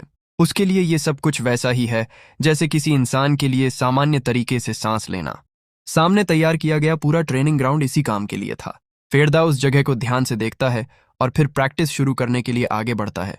लूरियन भी वहीं खड़ी होकर उसे ऑब्जर्व करती रहती है। फेरदा ट्रेनिंग के लिए आगे बढ़ने लगता है। तभी पीछे से लूरियन पूछती है, क्या मैं तुम्हारी ट्रेनिंग देख सकती हूँ? फेरदा भी कहता है, इसमें तुम्हें क्या फायदा है? क्या तुम भी ये ट्रेनिंग करना चाहती हो? लूरियन उसकी बात सुनकर थोड़ी शांत हो जाती है। फेरदा मन ही मन सोचता है कि कंट्रोल की फाउंडेशन स्टेबिलिटी होती है और यही ब्लू सर्कल की मेथड है। लेकिन रेड सर्कल को कंट्रोल करने के लिए मुझे अपनी इमोशंस को भी कंट्रोल करना होगा। अगर मैं वल्द्रोवा के रास्ते को समझ पाया तो शायद उसके एक रास्ते को खोल पाऊंगा। पिछली जिंदगी में मुझे वायलेंस के फ्लो के साथ पैदा हुई शक्ति को बाहर निकालने में ही पूरा 1 साल लग गया था। उसे स्फीयर में कंडेंस करके माना बुलेट बनाने में 1 और साल लगा था। उस समय मैंने अपनी जिंदगी में कितना खून पसीना बहाया था ये मुझे खुद पता है। लेकिन अब सिर्फ 2 मिनट में ही फेरदा की मैजिक उस स्तर तक पहुंच जाती है। ये देखकर लूरियन भी हैरान रह जाती है। वह मन ही मन सोचती है, क्या इसने सच में माना की स्फीयर बना ली, वो भी बिना पसीना बहाए? और सबसे बड़ी बात, पहली ट्रेनिंग में ही इस इंसान ने उसे कंट्रोल कर लिया था। इसके बाद फेरदा 3 माना बुलेट्स बनाता है और उन्हें सामने रखे सेंटर टारगेट की तरफ पॉइंट करता है। अगले ही पल वह तीनों बुलेट्स को एक साथ टारगेट पर फायर कर देता है। जोरदार ब्लास्ट होता है और टारगेट बुरी तरह हिल जाता है। फेरदा कहता है, जैसा मैंने सोचा था, इससे मैं नहीं मरा। फेरदा की इस बात को देखकर लूरियन को उस पर थोड़ा शक होने लगता है। वह इस पूरी घटना की रिपोर्ट तैयार करके वल्द्रोवा के पास ले जाती है। वल्द्रोवा रिपोर्ट सुनकर कहती है, समझ गई, तुमने बहुत अच्छा काम किया। फिर वल्द्रोवा कहती है कि लूरियन के आने के कुछ समय बाद ही फेरदा ने मैजिक को कंट्रोल करना शुरू कर दिया था। हालांकि आगे जाकर वह कितना इंप्रेसिव बनेगा ये कहना मुश्किल है, क्योंकि मैं खुद एक ड्रैगन हूं और मुझे नहीं पता कि इंसानों के बीच उसकी फाइनल एबिलिटी को किस तरह देखा जाएगा। फिर वल्द्रोवा पूछती है, तुम तो बाहर की दुनिया को काफी अच्छी तरह जानती हो, लूरियन, तुम्हें वो इंसान कैसा लगता है? लूरियन जवाब देती है कि शुरुआत में वह काफी परफेक्ट लगा और यही चीज उसे और भी ज्यादा आकर्षक और खतरनाक बनाती है। वल्द्रोवा पूछती है, लेकिन क्यों? लूरियन कहती है, क्योंकि यहां ऐसा कोई इंसान नहीं है जो बिना किसी गलती के उस लेवल तक पहुंच सके। उसे लंबे समय से कुछ न कुछ छिपाना जरूर आ रहा है। लूरियन आगे कहती है कि फेरदा ऐसा बर्ताव करता है जैसे उसे दर्द तक अच्छा लगता हो। वल्द्रोवा उसकी बात सुनकर पूछती है, लूरियन, क्या तुम इसी तरह इंसानों को एक्नॉलेज करती हो? लूरियन जवाब देती है, हाँ, और जितना ज्यादा मैं उसके बारे में जानती हूं उतना ही। वल्द्रोवा उसकी बात सुनकर कहती है, तुम मुझे बता रही हो कि वो भी मेरी तरह ही अमेजिंग है? लूरियन थोड़ी झिझक के साथ जवाब देती है, हाँ, मुझे ये मानना पसंद नहीं है, लेकिन हाँ। वल्द्रोवा कहती है, अरे चिंता मत करो, कोई समस्या नहीं है। उसने कहा था कि वह हमारे पास सच्ची नीयत से आया है, इसीलिए मैं भी उस पर विश्वास करना चाहती हूँ। लूरियन भी ये सुनकर सोचती है कि उसकी मिस्ट्रेस को पहले भी बहुत से लोगों ने चोट पहुंचाई है, इसीलिए जब उसने आखिरकार दोबारा किसी के लिए अपना दिल खोला है तो लूरियन को यह सुनिश्चित करना होगा कि इस बार सब कुछ गलत ना हो। तभी उसके दिमाग में एक विचार आता है और वह कहती है, माय लेडी, अब हमारे पास एक मौका है, क्यों ना आप वह चीज उसे देने के बारे में सोचें। वेल्द्रोवा पूछती है, क्या तुम उसी चीज की बात कर रही हो? इसके बाद अगले ही सीन में वेल्द्रोवा के अधीन आने वाले इलाके के सभी लॉर्ड्स एक जगह इकट्ठा दिखाई देते हैं। वे आपस में कहते हैं, आखिर ग्रैंड डचेस ने हम सब लॉर्ड्स को क्यों बुलाया है? दूसरा लॉर्ड कहता है, शायद उन मॉन्स्टर्स के हमले के बाद हमें किसी जरूरी बात पर चर्चा करनी है, लेकिन अब हमें किससे मिलना होगा? तभी दूसरा व्यक्ति बताता है, क्या तुम्हें उस फियोंसे के बारे में नहीं पता जो हाल ही में ग्रैंड डचेस के साथ एंगेजमेंट करने आया है? यह सुनकर वह हैरान होकर कहता है, क्या अब कोई और मूर्ख ग्रैंड डचेस से शादी करने आ गया? दूसरा लॉर्ड कहता है, मैंने तो यह भी सुना है कि वह रोजानोवा फैमिली का तीसरा सदस्य है, एक यंग मास्टर जो अभी अभी 18 साल का हुआ है। दूसरा आदमी कहता है, और मैंने सुना है कि वह उस फैमिली का डिफेक्टिव प्रोडक्ट है जो ठीक से सोड तक नहीं संभाल सकता। बाकी लोग भी हैरान हो जाते हैं। उनमें से एक कहता है, क्या वह सच में रोजोवा फैमिली से है? उनमें से एक कहता है कि वह सामान्य सोल्जर से भी बदतर है। फिर सबसे वरिष्ठ बूढ़ा आदमी कहता है, आखिर वह कितनी देर तक टिक पाएगा? हमें उसके बारे में चिंता करने की जरूरत नहीं है, जल्द ही ग्रैंड डचेस के हाथों उसके टुकड़े कर दिए जाएंगे। ये लॉर्ड काउंट ओल्वेरा कैंसिलस था। बाकी लोग भी उसकी बात से सहमत होकर हंसने लगते हैं। तभी फेरडा की बहुत शानदार एंट्री होती है और घोषणा होती है, लॉर्ड फेरडा रोजवान आ रहे हैं। फेरडा वहां लूरियन के साथ आता है। कुछ समय पहले का सीन दिखाया जाता है जहां फेरडा पूछता है, क्या मुझे इन सभी लॉर्ड से मिलना जरूरी है? क्या मैं अभी जा सकता हूं? लूरियन कहती है, हाँ, तुम्हें अभी यही करना होगा। फेरडा पूछता है, आखिर मेरी मिस्ट्रेस को ग्रैंड डचेस वेल्द्रोवा क्यों कहा जाता है? लूरियन बताती है कि यह डार्कनेस का प्रतीक है जिसने demon king black dragon God को हराया था। इसी उपलब्धि के कारण ग्रेट एम्पायर ने उसे ग्रैंड डचेस का टाइटल और यह टेरिटोरी दिया। अब यहाँ मॉन्स्टर्स को खत्म करना सबसे महत्वपूर्ण काम है, क्योंकि उसका फियांसे होने के नाते फेरडा को भी पूरे टेरिटरी के मामलों को संभालना होगा। लूरियन समझाती है, सीधे शब्दों में कहें तो मेरी मिस्ट्रेस एक्सटर्नल अफेयर्स देखेंगी और आप इंटरनल अफेयर्स संभालेंगे। फेरडा मन ही मन सोचता है, तो तुम कहना चाहती हो कि मैं हाउसवाइफ बनकर रहूंगा? उसे लगता है कि वेल्द्रोवा शायद उसे अपनी शक्ति आजमाने का मौका देकर देखना चाहती है और अभी भी उस पर पूरी तरह भरोसा नहीं करती। फेरडा कहता है, ठीक है, चलो लॉर्ड से मिलते हैं। उसी मीटिंग में पहुंचकर फेरडा सभी से कहता है, आप सभी से मिलकर खुशी हुई। मैं वह व्यक्ति हूं जो जल्द ही ग्रैंड डचेस वेल्द्रोवा का पति बनने वाला है। चर्चा शुरू करने से पहले मैं जानना चाहता हूं कि आप लोग मेरे साथ कैसा व्यवहार करने वाले हैं। यह सुनकर सभी लॉर्ड्स हैरान रह जाते हैं। उन्हें लगता है कि यह तो शुरुआत ही है और मीटिंग शुरू होते ही उसने अपनी बात साफ कर दी। लॉर्ड काउंट कहता है, हम सभी ग्रैंड डचेस वेल्द्रोवा के अधीन रहते हैं और स्वाभाविक रूप से उनके पति का सम्मान करना चाहिए, लेकिन यहां मौजूद सभी लॉर्ड्स बहुत लंबे समय से एम्पायर के प्रति वफादार रहे हैं। फेरडा गंभीर नजरों से पूछता है, तो आपका जवाब क्या है? क्या आप मेरे साथ सम्मान से बात करेंगे या नहीं? बस इसका जवाब दीजिए। उसकी गंभीरता देखकर सामने वाला भी पसीना छोड़ने लगता है। लॉर्ड कहता है, इससे साफ है कि हमें आपको ग्रैंड डचेस वेल्द्रोवा के लाइफ पार्टनर के रूप में सम्मान देना चाहिए। फेरडा कहता है, ठीक है, आपका जवाब कुछ हद तक संतोषजनक है। जैसा कि आप देख सकते हैं, मेरे उसके लाइफ पार्टनर बनने से ज्यादा कुछ नहीं बदलेगा। आप सभी अपने टेरिटोरीज को पहले की तरह संभालते रहिए, चाहे तो उनका फायदा उठाइए या उनका शोषण कीजिए। ये सुनते ही एक लॉर्ड गुस्से में कहता है, क्या कहा तुमने? क्या हम उन लोगों का खून चूसते हैं? फेरडा मन ही मन सोचता है, ओह, शायद मैं थोड़ा ज्यादा बोल गया। वह कहता है, अरे गुस्सा मत होइए, बस मेरी जुबान फिसल गई। लेकिन वह लॉर्ड भी पीछे हटने वाला नहीं था। वह कहता है, अब मुझे समझ आया कि तुम्हारे फैमिली ने तुम्हें अपने ही घर से क्यों निकाल दिया। सोर्ड हाउस से निकाला गया वह आदमी जो पता नहीं कहां जाकर फर्स्ट सर्कल मेज बना, सिर्फ इसलिए सम्मान पा रहा है क्योंकि वह ग्रैंड डचेस का फियांसे है। फेरडा जवाब देता है, फोर्थ सर्कल मेज होना, यह तो बस एवरेज है। यह सुनते ही उस लॉर्ड की नसें तन जाती हैं। वह सोचता है कि एम्पायर में कहीं भी फोर्थ सर्कल मेज को सम्मान दिया जाता है, लेकिन यह फर्स्ट सर्कल वाला इंसान उसे एवरेज कह रहा है।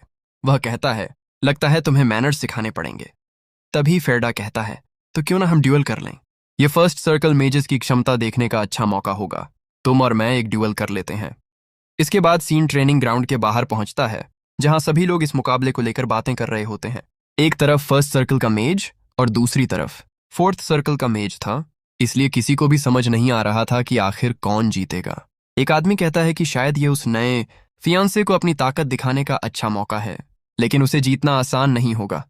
लूरियन भी चुपचाप सब कुछ देख रही होती है। थोड़ी देर बाद दोनों अरीना के बीच आमने सामने खड़े हो जाते हैं। फिरदा पहले पूछता है, आखिर तुम कौन सी मैजिक इस्तेमाल करने वाले हो? यह सुनकर लॉर्ड विक चिल्लाकर कहता है, क्या तुम चाहते हो कि लड़ाई शुरू करने से पहले मैं अपने हाथ उठाकर अपनी मैजिक तुम्हें बता दूं? तुम्हारे चेहरे से ही लग रहा है कि तुम पहले से डर चुके हो। अगर हार माननी है तो अभी भी मौका है, क्योंकि मैं फोर्थ सर्कल की मैजिक इस्तेमाल करने वाला हूं। वह आगे कहता है, मैजिक ब्लास्ट। यह नाम सुनते ही सभी लॉर्ड्स हैरान हो जाते हैं। एक लॉर्ड कहता है, मैजिक ब्लास्ट, यह तो एक बेहद शक्तिशाली स्पेल है जो खास तौर पर डिस्ट्रक्शन के लिए बनाया गया है। अगर यह सीधे उस पर लगा तो उसके बचने की कोई संभावना नहीं होगी। फेरदा शांत होकर कहता है, अच्छा, अगर ऐसा है तो मैं भी तुम्हें एक बात बता देता हूं। मैं भी सिर्फ एक मैजिक इस्तेमाल करूंगा, इसे माना शॉट कह सकते हो। माना शॉट का नाम सुनकर लॉर्ड विक हंसता है और कहता है, क्या तुम्हें लगता है कि फोर्थ ग्रेड मैजिक स्पेल को तुम अपने बेसिक स्पेल से हरा सकते हो? फिरदा कहता है, इतनी जल्दी यह मत सोचो कि मैं जरूर हारूंगा। यह सुनकर लॉर्ड विक और ज्यादा गुस्सा हो जाता है। वह कहता है, क्या तुम इस मैजिक के साथ पागल हो गए हो? मैं तुम्हें पूरी तरह खत्म कर दूंगा। फिरदा उसके भीतर से निकल रही बेहद घनी किलिंग इंटेंट को महसूस करता है और सोचता है कि इतनी तीव्र भावनाओं के साथ इस्तेमाल की जाने वाली मैजिक निश्चित रूप से रेड सर्कल से जुड़ी होगी। तभी फिरदा 3 माना बॉल्स बनाता है। यह देखकर लॉर्ड विक भी चौंक जाता है। वह कहता है, ये क्या है? फिरदा शांत होकर कहता है, मैच तो पहले ही तय हो चुका है। इतना कहते ही वह तीनों माना बॉल सीधे उसकी तरफ फेंक देता है। लॉर्ड विक तुरंत खुद को बचाने के लिए डिफेंस मैजिक बनाने लगता है, लेकिन अगले ही पल वह हैरान रह जाता है। फिरदा की माना बॉल्स उसे छुए बिना उसके पास से निकल जाती हैं। लॉर्ड विक सोचता है, इसने मुझे निशाना ही नहीं बनाया था। तभी उसे एहसास होता है कि फेरडा ने उसकी उस माना सर्कल को निशाना बनाया था जो अभी पूरी तरह कंप्लीट भी नहीं हुई थी। फेरडा के अटैक के कारण वह माना सर्कल पूरी तरह टूट जाती है। लॉर्ड विक हैरान होकर सोचता है, इसने मेरी सर्कल को डिस्ट्रॉय कर दिया। आखिर फर्स्ट सर्कल में इतनी असली ताकत है? क्या कोई ऐसी टेक्निक है जो मैजिक सर्कल का इस्तेमाल करके उसे ही डिस्ट्रॉय कर सकती है? वह सोचता है कि वह खुद भी ऐसा नहीं कर सकता। तभी जोरदार बूम होता है। फेरडा का अटैक उतना खतरनाक नहीं था, लेकिन उसके हाथ पर एक गहरी चोट लग जाती है और वह अपना हाथ पकड़कर जमीन पर बैठ जाता है। वह मन ही मन सोचता है, मुझे विश्वास नहीं हो रहा, मैं हार गया। फेरडा पूरे एटीट्यूड के साथ उसके सामने खड़ा रहता है। वह आदमी अभी भी अपनी हार पर विश्वास नहीं कर पा रहा था। आखिरकार वह कहता है, ठीक है, मैं हार मानता हूं। अगर मैं पीछे हट गया तो यहां ऐसा कुछ नहीं है जो मैं हासिल नहीं कर सकता। सभी लॉर्ड्स भी हैरान रह जाते हैं। वे कहते हैं, क्या फोर्थ सर्कल का मेजर थासोल इतनी आसानी से हार गया, और वह भी फर्स्ट सर्कल मेज के हाथों? उन्हें अपनी आंखों पर विश्वास नहीं होता। तभी एक लॉर्ड शक करते हुए कहता है, रुको, कहीं ऐसा तो नहीं कि बेबी ड्रैगन ने उसकी मदद की हो? वह आदमी यह सुनकर डर जाता है, लेकिन फेरदा उसकी तरफ हाथ बढ़ाकर उसे उठाता है। थासोल भी कहता है कि उसने कभी नहीं सोचा था कि उसके जैसा इंसान भी इस दुनिया में किसी काबिल इंसान से मिल पाएगा। फेरदा उसकी तारीफ करते हुए कहता है कि उसकी मैजिक काफी शानदार थी। अगर वह थोड़ा और तेज होता तो फेरडा को सच में चोट लग सकती थी। इस जगह की ताकत रखने वाले लोगों को देखकर उसे राहत मिलती है। थासोल हंसते हुए कहता है, हाँ, तुमने मुझे पहचान लिया। वैसे राजधानी से निर्वासित होना इतना भी बुरा नहीं है। तुमसे मिलकर मुझे बहुत सम्मान और खुशी हुई। फेरदा पूछता है, तुम्हें राजधानी से निर्वासित क्यों किया गया, और तुम्हारा नाम क्या है? वह जवाब देता है, मेरा नाम थासोल विचार है। फेरदा कहता है, याद रख लिया। थासोल हैरान होकर पूछता है, तुम मुझे जानते हो? फेरदा कहता है, हाँ, काफी अच्छे से। इसके बाद वह थासोल के माथे पर उंगली रखता है और माना शॉट का इस्तेमाल कर देता है। अगले ही पल थासोल वहीं खत्म हो जाता है। यह देखकर सभी लॉर्ड्स बुरी तरह चौंक जाते हैं। फेरदा बिल्कुल शांत खड़ा रहता है और कहता है, इसीलिए मैं तुम्हें जिंदा नहीं रहने दे सकता। अगर मैंने तुम्हें जिंदा छोड़ दिया तो तुम मेरी फियांसे के लिए आगे चलकर किसी न किसी मुसीबत का कारण बनोगे। सभी लॉर्ड्स फेरदा की इस हरकत को देखकर सन्न रह जाते हैं। उन्हें समझ ही नहीं आता कि कोई इंसान किसी लॉर्ड को इतनी आसानी से कैसे मार सकता है। फेरदा सबकी तरफ देखकर कहता है, आखिर तुम सब यहां क्यों खड़े हो? इस बात पर ध्यान मत दो। वह ऐसा इंसान था जो सिर्फ मरने के लायक था। अगर उसे वैसे ही छोड़ दिया जाता तो वह ग्रैंड डचेस के लिए परेशानी खड़ी करता। तभी एक लॉर्ड पूछता है, लेकिन सर, आपने थासोल को पहली बार आज ही देखा था, फिर आपको कैसे पता कि उसे मारना ग्रैंड डचेस को परेशानी से बचाएगा? फेरदा जवाब देता है, ग्रैंड डचेस वेल्द्रोवा चाहती हैं कि इंसान खुश रहें। वह इंसानी शरीर में रहने वाली एक दयालु ग्रैंड डचेस हैं, जबकि थासोल उनकी इच्छा के खिलाफ जा रहा था। वैसे यह सब आगे चलकर होने वाला था, इसलिए मैंने तुम्हें थोड़ा पहले दिखा दिया। लॉर्ड्स ये सुनकर और भी घबरा जाते हैं। वे सोचते हैं कि यह पागलपन है। जिस अपराध को थासोल ने अभी किया भी नहीं, उसके भविष्य के कारण उसे मार दिया गया। फिरदा उन्हें शांत करते हुए कहता है, चिंता मत करो, तुम लोग जो भी करो, मैं तुम्हें कुछ नहीं कहूंगा। इसके बाद सीन एक बगी के अंदर शिफ्ट होता है, जहां फिरदा अपना सिर पकड़े बैठा है। वह सोचता है, मेरा सिर घूम रहा है। अगर मैं सोचूं तो मैंने थासोल को पकड़ लिया और उसे मारने की कोशिश की। मैंने माना शॉट इस्तेमाल किया, जिसकी वजह से मेरी पूरी मानसिक शक्ति ड्रेन हो गई। ऊपर से यह कैरेज मेरा सिर और घुमा रही है। इस स्टैंडर्ड पर तो मुझे पुराने जमाने की कार्स बहुत याद आ रही हैं, हालांकि वे अभी इन्वेंट भी नहीं हुई हैं। तभी लूरी ताली बजाते हुए कहती है, काफी शानदार।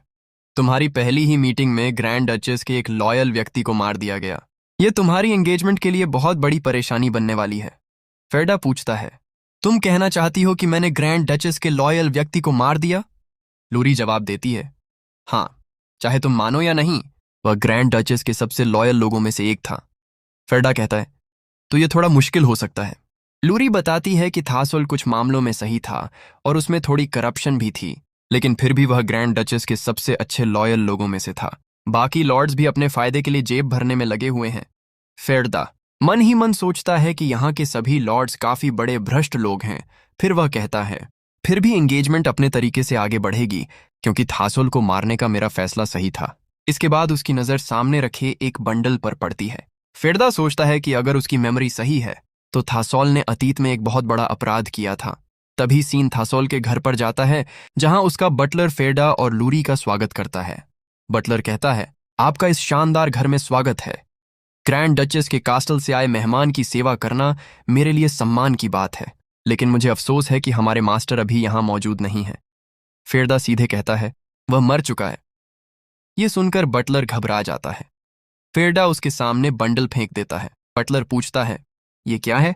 लूरी कहती है, जो भी है इसे ले जाओ और कासल के सामने किसी अच्छी जगह पर लटका देना। बटलर कहता है, जी मैं ऐसा कर दूंगा। लेकिन जब वह बंडल खोलता है तो उसमें अपने मास्टर को देखकर वहीं चीख पड़ता है। इसके बाद सीन थासोल के कमरे में जाता है। लूरी चारों तरफ देखते हुए कहती है, ऐसा लगता है जैसे हम किसी खाली घर को लूटने आए हैं। तुमने एक लॉयल आदमी को मार दिया है, इसलिए बेहतर होगा कि हमें यहां से कोई सबूत मिल जाए। फेरडा कहता है, पूरा मामला मेरी वजह से खत्म हो चुका है। क्या अब भी सबूत ढूंढना जरूरी है? लूरी गुस्से में कहती है, मैं तो सोच रही थी तुम्हारा सिर काटकर वापस ले जाऊं और तुम्हारी एंगेजमेंट ही खत्म करवा दूं। तभी फेरडा कहता है, ओह, मिल गया सबूत। वह बेड के नीचे एक हिडन डोर देखता है। लूरी मैकेनिज्म ढूंढने लगती है, लेकिन फेरडा कहता है, मैकेनिज्म को छोड़ो। फेरडा कहता है, चलो अंदर चलते हैं। दोनों अंडरग्राउंड जगह में पहुंचते हैं। वहां लूरी सामने का नजारा देखकर कहती है कि यहां अंडरग्राउंड जगह है और अजीब बदबू भी आ रही है। अंदर एक सीक्रेट लैबोरेटरी होती है, जहां इंसानों और मॉन्स्टर्स की कई लाशें पड़ी होती हैं। आसपास के निशानों से साफ पता चलता है कि यहां इंसानों और मॉन्स्टर्स के शरीर पर रिसर्च की जा रही थी। लूरी समझ जाती है कि ये डिमोनिक फॉलोअर्स का काम है, ऐसे लोग जो डिमोनिक पावर से प्रभावित होकर अपनी ह्यूमैनिटी तक सैक्रिफाइस कर देते हैं। तभी उसे पता चलता है कि थासोल शायद डार्क मेज और नेक्रोमैंसर भी था। लूरी एक बॉडी देखकर कहती है, रुको, ये किसी सोल्जर की लाश जैसी लग रही है। लेकिन गौर से देखने पर पता चलता है कि उसके ह्यूमन ऑर्गन्स को मॉन्स्टर के ऑर्गन्स से जोड़ दिया गया था। लूरी कहती है, उस बास्टर्ड को मरना ही था। मुझे पहले से ही इंसानों पर भरोसा नहीं था। अगर वह डीमन फॉलोअर था तो उसका अपराध किसी नोबल को मारने से भी कहीं बड़ा है। तभी लूरी फेरदा की तरफ देखकर पूछती है, लेकिन आखिर तुम्हें इस जगह के बारे में कैसे पता चला? फेरदा पेपर्स हाथ में पकड़े हुए खड़ा रहता है। वह पेपर्स को देखते हुए कहता है, क्या मैं इसे ले सकता हूं? वह डॉक्यूमेंट थासोल की नेमलेस मास्टरपीस इन्फिनिट माना कल्टीवेशन मेथड होती है। फेरडा उसे देखकर अपने पुराने जीवन को याद करता है, जब वह थासोल के पास आया था। थासोल ने बताया था कि मॉन्स्टर्स लगातार इंसानों को परेशान करते हैं, इसलिए लो क्वालिटी ह्यूमंस का इस्तेमाल करके मॉन्स्टर्स को रिप्रोड्यूस कराया जा सकता है और फिर उनसे लगातार प्योर माना एक्सट्रैक्ट किया जा सकता है। इस तरह सच में इन्फिनिट माना का सोर्स बनाया जा सकता था। अगर यह मेथड पूरा हो जाए तो यह मैजिक सर्कल्स की लिमिट्स को भी पार कर सकता था। फेरडा कहता है, तुमने आखिर थासुल इस मेथड का क्या करने वाले थे? उसके पुराने शब्द याद आते हैं। उसने कहा था कि उसके पास उसके द्वारा बनाई गई मॉन्स्टर्स की एक आर्मी है और वह उन सभी लोगों को नष्ट करना चाहता है जिन्होंने उसे ड्रैगन टेरिटरी में डिमोट किया था। वह ग्रेट मेज से भी ऊपर का लेवल हासिल करना चाहता था। फिरदा सोचता है, ये मेरी रिवेंज के लिए काफी उपयोगी हो सकता है, धन्यवाद। लेकिन फिर वह याद करता है कि थासुल को उसने अपने ही हाथों से फिर मार दिया। फिरदा सोचता है कि यही वह नेमलेस माना कल्टीवेशन मेथड है जिसकी मदद से वह अपने पिछले जीवन में बहुत तेजी से 8 सर्कल तक पहुंचा था। अगर वह इसे फिर से स्टडी करे तो इस बार भी बाकी लोगों से कहीं तेजी से 8 सर्कल तक पहुंच सकता है। तभी लूरी कहती है, ऐसी चीज देखकर लगता है कि सभी इंसान एक जैसे होते हैं। रिसर्च पहले ही पूरी हो चुकी है और रिसर्चर भी मर चुका है। अगर कोई इसे चुरा भी ले तो तुम्हें शायद कभी पता नहीं चलेगा। ये तुम्हारे लिए बहुत बड़ा मौका है, इससे तुम बहुत तेजी से मजबूत हो सकते हो। फेरदा भी मानता है कि वह इसे हासिल करना चाहता है, लेकिन तभी वह उन पेपर्स को वापस कर देता है। लूरी हैरान होकर पूछती है, क्या तुम सीरियस हो? तुम्हारे पास ऐसा नॉलेज है जो इस पूरे मैजिक फील्ड को बदल सकता है और फिर भी तुम इसे देखना तक नहीं चाहते? फेरदा जवाब देता है, हाँ, इन पेपर्स में ऐसी चीजें लिखी हैं जो मैजिक के पूरे फील्ड को बदल सकती हैं, लेकिन आखिर इसका फायदा क्या है? अगर मैं पावरफुल बनने के बाद भी उस पावर से अंधा हो जाऊं और ग्रैंड डचेस को सिर्फ नाराज करूं, तो ऐसी शक्ति मेरे किसी काम की नहीं, इसलिए इसे खत्म करना ही बेहतर है। फेरदा लूरी से कहता है, क्या तुम इन सारी चीजों को जला सकती हो? लूरी जवाब देती है, हाँ, मेरे लिए यह मुश्किल नहीं है। फिर वह अपनी आग का इस्तेमाल करके पूरी लेबोरेटरी को जला देती है। फेरदा मन ही मन सोचता है कि हर स्पेल के अंदर उसके कास्टर की इमोशंस और एसेंस मौजूद होती है, और थासुल के अंदर एम्पायर के लिए इतनी नफरत भरी हुई थी कि उसकी मैजिक में भी वही हेट्रेड समाई हुई थी। थासुल की हेट्रेड से भरी हुई डार्क मैजिक वहीं जलकर खत्म हो जाती है। थासुल ने रेड सर्कल का इस्तेमाल किया था और उसके अंदर जितनी नफरत और घृणा थी उतनी ही मजबूत उसकी एंगर भी थी। उसने अपनी सारी एंगर और हेट्रेड इस मैजिक में भर दी थी। फेरदा मन ही मन सोचता है, अगर मैं इस मैजिक को अपने पास रखूंगा तो पिछली बार की तरह मैं भी अपनी इमोशंस पर काबू नहीं रख पाऊंगा, इसलिए मुझे इसे खत्म करना ही होगा। अपने ही पास्ट सेल्फ से लड़ना होगा जो अपनी सर्वाइवल के लिए खुद से ही लड़ता रहा है। मुझे उससे नफरत करनी होगी। आखिरकार ये सच में एक अच्छा तरीका था क्योंकि पूरी मैजिक झलकर खत्म हो चुकी थी। लूरी भी फेरदा को गौर से देखते हुए मन ही मन सोचती है, तो ये इंसान सच में अनप्रिडिक्टेबल साइको है और ऊपर से मैसोकिस्ट भी है। मुझे बिल्कुल पसंद नहीं है कि मेरी मास्टर को ऐसे इंसान के साथ रहना पड़े। चलो इस बेकार जगह से निकलते हैं। वैसे भी यहाँ खून की बदबू बहुत ज्यादा है। मास्टर की एंगेजमेंट से पहले ऐसी जगह पर आना अशुभ होगा। वहीं फेरदा भी मन ही मन सोचता है, तो आखिर एंगेजमेंट सेरेमनी का समय आ ही गया। कोई छोटी मोटी पार्टी नहीं बल्कि जल्लाद फेरदा और ग्रैंड डचेस की एंगेजमेंट सेरेमनी होने वाली है। पूरा महल तैयार खड़ा है, लेकिन माहौल में खुशी से ज्यादा अजीब सी टेंशन तैर रही है। अब हमारा फेरदा आराम से ग्रैंड डचेस की बटलर लूरी के साथ सेरेमनी हॉल की तरफ बढ़ रहा होता है। चलते चलते लूरी अचानक उसकी तरफ देखकर पूछती है, तो बताइए जनाब, जो वचन लिखने थे सब पूरे हो गए या अभी भी आखिरी समय पर दिमाग दौड़ा रहे हो? फेरदा बिना घबराए मुस्कुराकर जवाब देता है, सब तैयार है और मैंने एक चीज खास रखी है। इस बार सिर्फ एक इंसान नहीं, दोनों तरफ के लोग अपनी अपनी शपथ खुद लिखेंगे, तभी तो इस रिश्ते की असली कीमत पता चलेगी। लूरी हल्की सी सांस छोड़ते हुए बोलती है, वाह, इसे रोमांटिक कहना भी शायद बहुत बड़ी तारीफ हो जाएगी।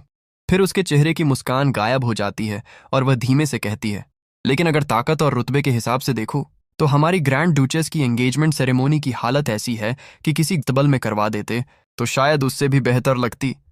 ये सुनते ही फेरदा की नज़र सीधे लूरी के चेहरे पर टिक जाती है। उसके चेहरे की थकान साफ बता रही थी कि वह कई दिनों से चैन की नींद तक नहीं सोई। फेरदा मन ही मन सोचता है, लगता है ये सच में बहुत बड़ी मुसीबत झेल रही है। हो सकता है इसे इस एंगेजमेंट से खुद भी खुशी ना हो, लेकिन फिर भी ये पूरी कोशिश कर रही है कि वल्द्रोवा के लोग मुस्कुराते रहें। अफसोस, इतनी जिम्मेदार इंसान को ही सबसे ज्यादा बोझ उठाना पड़ रहा है। तभी लूरी अचानक उसकी तरफ घूर कर बोल पड़ती है, ओए, इतनी देर से घूरे ही जा रहे हो? पता है मैंने ये सेरेमनी आउटफिट कितनी मेहनत से तैयार करवाया है। अगर ऐसे ही देखते रहे तो सारी सिलवटें तुम्हारी नजरों से ही पड़ जाएंगी।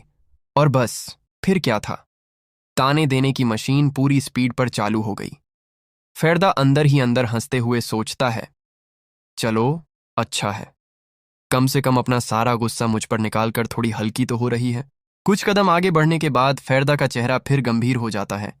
वह पूछता है, वैसे पिछली बार जब सभी लॉर्ड्स को बुलाया गया था उसके बाद से सब कुछ अजीब तरह से शांत है। ग्रैंड डचेस की टेरिटरी की असली हालत क्या है? क्योंकि जितने लॉर्ड्स मैंने देखे उनमें से आधे तो फ्रंट लाइन पर 5 मिनट भी नहीं टिक पाएंगे। लूरी इस बार बिना हंसे सीधा जवाब देती है, तुमने गलत नहीं देखा। शुरुआत में अथॉरिटी मिलते ही सबने बड़े बड़े काम दिखाए थे, लेकिन अब उन पर नजर रखने वाला कोई नहीं है। इसलिए जनता की सेवा छोड़कर अपनी जेबें भरने में लगे हैं। अपनी मिलिट्री फोर्स के दम पर लोगों को दबाते हैं और हालात ऐसे हैं कि कब कोई बड़ा दंगा भड़क जाए कोई भरोसा नहीं। फेरदा भी गंभीर होकर कहता है, यह मामला तो उम्मीद से कहीं ज्यादा खराब निकला। अगर ग्रैंड डचेस खुद जाकर उन्हें सिर्फ एक शब्द बोल दें तो सारे लॉर्ड्स अगले ही पल घुटनों पर आ जाएंगे। लेकिन लूरी हल्की सी मुस्कुराती है और रहस्यमयी अंदाज में कहती है, थोड़ा सब्र रखो, बहुत जल्द तुम्हें खुद समझ आ जाएगा कि आखिर ग्रैंड डचेस इन मामलों में दखल क्यों नहीं देती। ये सुनकर फेरदा के दिमाग में सवाल ही सवाल घूमने लगते हैं, लेकिन जवाब एक भी नहीं मिलता। तभी दोनों महल के विशाल दरवाजे तक पहुंचते हैं। दरवाजा धीरे धीरे खुलता है और उनके सामने सेरेमोनी हॉल दिखाई देता है। पूरे हॉल में अनगिनत मोमबत्तियां जल रही थीं। उनकी सुनहरी रोशनी पूरे कमरे को ऐसा बना रही थी जैसे किसी शाही कहानी का सबसे अहम पल अब शुरू होने वाला हो। हॉल के बिल्कुल आखिर में एक विशाल दरवाजा खड़ा था और उसके पीछे मौजूद थी ग्रैंड डचेस वल्द्रोवा। लूरी धीरे धीरे उस दरवाजे के पास पहुंची, फिर फेरदा की तरफ मुड़कर बोली, लॉर्ड फेरदा, कृपया अपनी जगह पर बैठकर इंतजार कीजिए, सेरेमनी बस शुरू होने ही वाली है। इतना कहकर उसने भारी गेट को धीरे धीरे खोलना शुरू किया, लेकिन लॉन्डो, जैसे ही दरवाजा थोड़ा सा खुला, अगले ही पल फेरदा के चेहरे का रंग उड़ गया। उस दरार से सिर्फ हवा नहीं आ रही थी, ऐसा लग रहा था जैसे कोई अदृश्य पहाड़ उसके पूरे शरीर पर रख दिया गया हो। हर सांस लेना मुश्किल हो गया। फेरदा मन ही मन सोचने लगा, ये कैसी प्रेजेंस है? ऐसा लग रहा है जैसे मेरी हड्डियां एक एक करके टूटने वाली हों। क्या सच में मेरे जैसे इंसान को वल्द्रोवा के सामने खड़े होने की इजाजत मिलनी भी चाहिए? और सबसे मजेदार बात, अभी तो ग्रैंड डचेस पूरी तरह बाहर भी नहीं आई थी। ड्रैगन फॉर्म में रहते हुए उसने बस अपना एक पंजा दरवाजे के बाहर निकाला था और सिर्फ उसी से ऐसा दबाव बन गया था कि आम इंसान तो शायद वहीं बेहोश हो जाता। उधर लूरी बिना किसी रिएक्शन के सेरेमोनी शुरू करती है। बिल्कुल प्रोफेशनल अंदाज में वह रस्में पढ़ना शुरू करती है। आज से दो अमर अस्तित्व एक बंधन में जुड़ेंगे, ऐसा बंधन जिसे न हेवन की अथॉरिटी तोड़ पाएगी और न ही टाइम। इतना बोलकर वह फेरदा के प्याले में वाइन भरती है। फेरदा बिना कुछ सोचे एक ही सांस में पूरा प्याला खाली कर देता है, लेकिन घूंट नीचे उतरते ही उसे एहसास हो जाता है कि मामला कुछ अलग है। वह मन ही मन बुदबुदाता है, ये कोई नॉर्मल वाइन नहीं है। अभी कुछ देर पहले जो ड्रैगन प्रेशर मुझे कुचल रहा था वो धीरे धीरे हल्का क्यों पड़ने लगा? अब बारी आती है ग्रैंड डचेस की। लूरी उसी वाइन को ड्रैगन वाले प्याले में डालती है, लेकिन दिक्कत ये थी कि ड्रैगन फॉर्म के विशाल पंजों से एक छोटा सा प्याला उठाना सुनने में जितना आसान लगता है, असल में उतना था नहीं। वल्द्रोवा ने कोशिश की, लेकिन प्याला उसके पंजों से फिसला और सीधे नीचे गिरकर बिखर गया। कुछ सेकंड के लिए पूरा हॉल शांत हो गया। फिर लूरी ने गहरी सांस लेकर कहा, सेरेमनी दोबारा शुरू करनी होगी। लॉन्डो, इसके बाद जो हुआ वो देखकर फेरदा भी सोच रहा होगा कि ये एंगेजमेंट सेरेमनी है या अनलिमिटेड वाइन चैलेंज। एक बार, दो बार, 3 बार, हर बार वही रस्म, वही वाइन और हर बार ड्रैगन वाला प्याला नीचे। उधर फेरदा बेचारा हर राउंड में अपनी वाइन खत्म करता जा रहा था। हालत ऐसी हो गई कि उसे खुद याद नहीं रहा कितने प्याले अंदर जा चुके हैं। वह लड़खड़ाते हुए सोचता है, आखिर चल क्या रहा है? ये मेरी जिंदगी की पहली एंगेजमेंट है और पहली ही सेरेमनी। मैं इतना पिला दिया कि अगर ऐसे ही चलता रहा तो शादी से पहले ही मैं इतिहास बन जाऊंगा। तभी एक बार फिर थक, ड्रैगन वाला प्याला नीचे। इस बार लूरी का सब्र भी आखिरकार जवाब दे गया।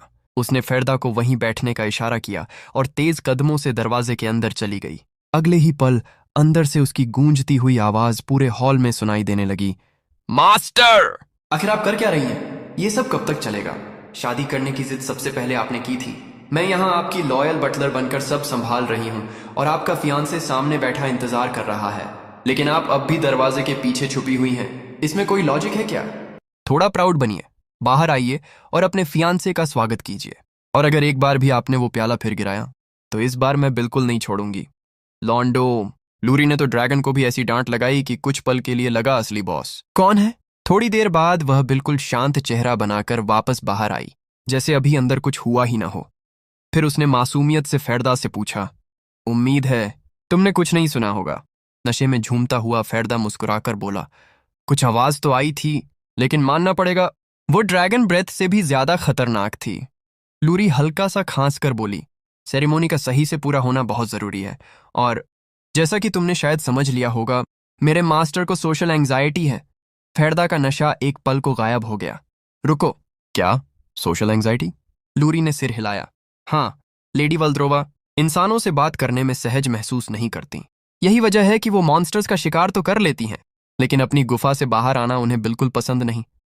फेरदा हैरान होकर पूछता है, अगर ऐसा है तो हमारी सेरेमोनी आखिर पूरी कैसे होगी? तभी धीरे धीरे दरवाजे के पीछे से एक हाथ बाहर आता है। अगले ही पल वल्द्रोवा खुद बाहर कदम रखती है, लेकिन इस बार ड्रैगन फॉर्म में नहीं, बल्कि सिर से पैर तक भारी आर्मर पहने हुए। वह चुपचाप आकर फेरदा के सामने बैठ जाती है। फेरदा उसे देखकर सोचने लगता है, ये अपना चेहरा क्यों छुपा रही है? मैंने तो सुना था ह्यूमन फॉर्म वाले ड्रैगन्स बेहद खूबसूरत होते हैं, लेकिन ये तो ऐसे तैयार होकर आई है जैसे एंगेजमेंट नहीं, सीधे बैटलफील्ड जीतने जा रही हो। लूरी बिना समय गंवाए फिर से सेरेमोनी शुरू करती है। वही रस्में, वही शपथ, और इस बार फिर ड्रैगन वाले प्याले में वाइन भरी जाती है।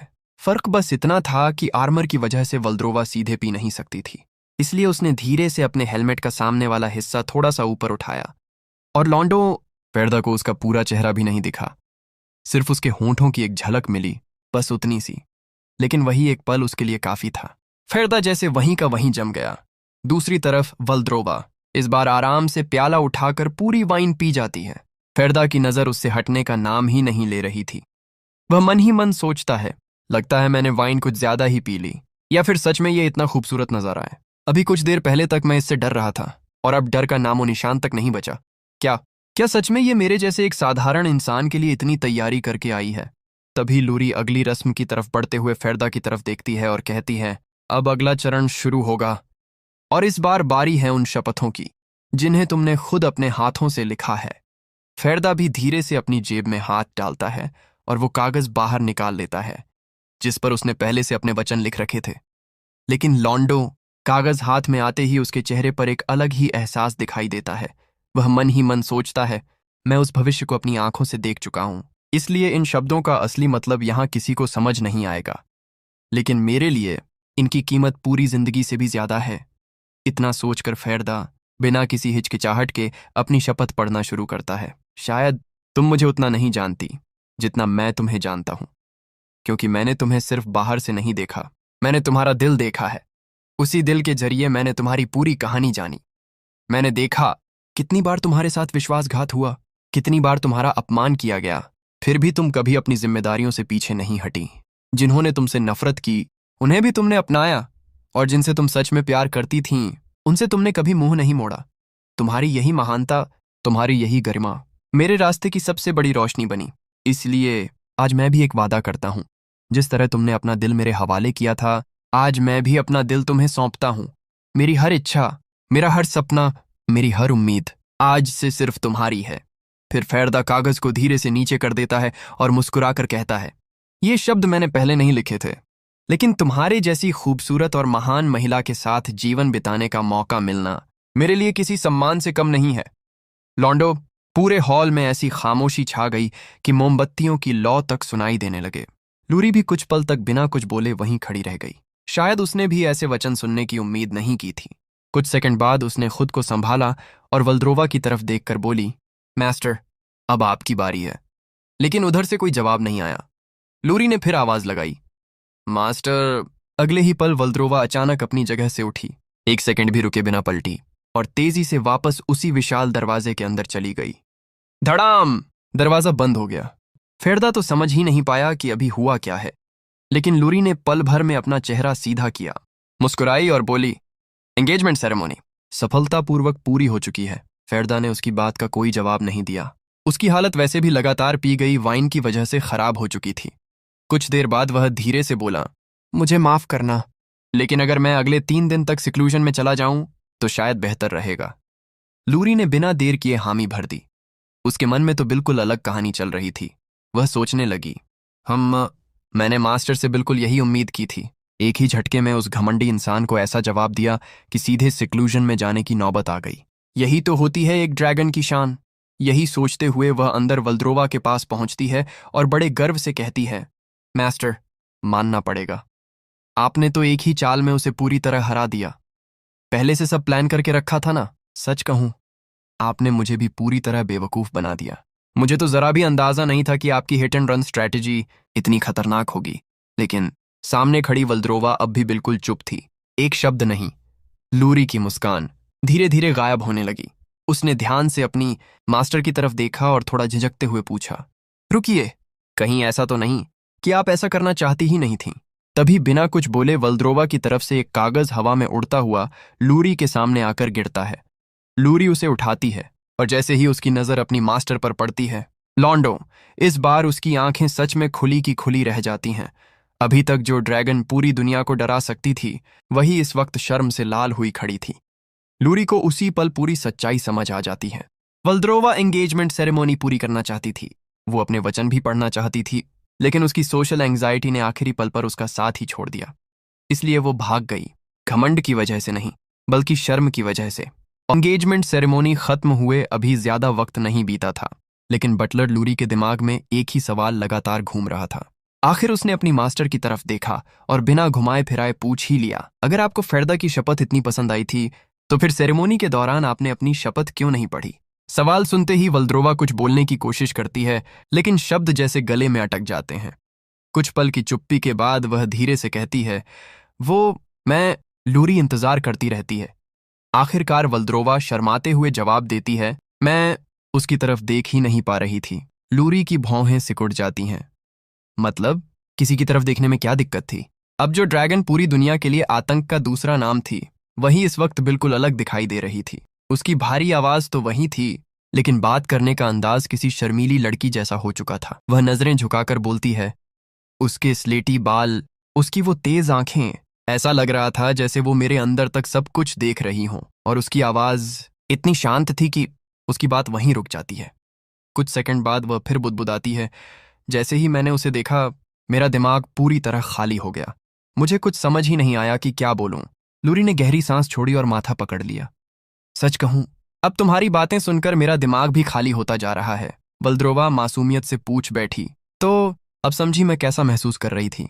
उस पर लूरी को लगा, अगर उसने 1 मिनट और यही बातचीत जारी रखी तो शायद उसका धैर्य ही दम तोड़ देगा। इसलिए उसने तुरंत बात को दूसरी तरफ मोड़ दिया। खैर, अब आगे की बात करते हैं। आज से आपका होने वाला पति इस कासल और पूरी टेरिटरी की जिम्मेदारी संभालेगा। धीरे धीरे वो इस घर का असली प्रबंधक बन जाएगा, वल्द्रोवा ने शांत स्वर में कहा। यह बात मुझे पहले से पता है। लूरी ने हल्का सा सिर झुकाया और फिर एक ऐसी बात कही जिसने पूरे माहौल का रंग बदल दिया। लेकिन इंसान ताकत मिलने के बाद बदल जाते हैं। बस ताकत शब्द सुनते ही वल्द्रोवा के चेहरे से सारी खुशी गायब हो गई। उसकी आंखों के सामने एक पुरानी याद उभर आई। थर्ड प्रिंस, वही इंसान जिसे उसने अपने हाथों से खत्म किया था। कई दशक बीत चुके थे, लेकिन उसकी लंबी उम्र के सामने वो घटना आज भी ताज़ा जख्म जैसी महसूस होती थी। लूरी ने धीरे से कहा, यही इंसानों की फितरत है, वक्त उन्हें बदल देता है। इसलिए चाहे कोई कितना भी अच्छा क्यों न लगे, निराश होने के लिए हमेशा तैयार रहना चाहिए। मेरी मास्टर। वल्द्रोवा ने कोई बहस नहीं की, उसने सिर्फ धीमे से जवाब दिया, मैं समझ गई। इतना कहकर उसकी नजर दूर कहीं खो गई। कुछ मिनट पहले तक जो ड्रैगन किसी लड़की की तरह शर्म से चेहरा छुपा रही थी, वही अब फिर से सदियों पुरानी अमर शासक बन चुकी थी। लूरी को भी अच्छा नहीं लग रहा था कि इतनी खुशी वाले दिन उसे ऐसी कड़वी बातें करनी पड़ रही थीं, लेकिन वह जानती थी कि यही सबसे जरूरी सीख थी। क्योंकि दुनिया में चाहे कोई रिश्ता कितना भी अनमोल क्यों ना हो, समय के साथ या तो लोग बदल जाते हैं या फिर हमेशा के लिए बिछड़ जाते हैं। और एक ड्रैगन स्पॉन होने के साथ साथ अपनी मास्टर की सबसे वफादार बटलर होने के नाते इससे बेहतर सलाह वह कभी नहीं दे सकती थी। दूसरी तरफ एंगेजमेंट सेरेमोनी खत्म होते ही फेरदा बिना किसी से मिले सीधे सिक्लूजन में चला गया। फेरदा को सिर्फ अकेले बैठकर अपने ही दिल में उठे सवालों का जवाब ढूंढना था। वह आंखें बंद करके उसी पल को बार बार याद करने लगा।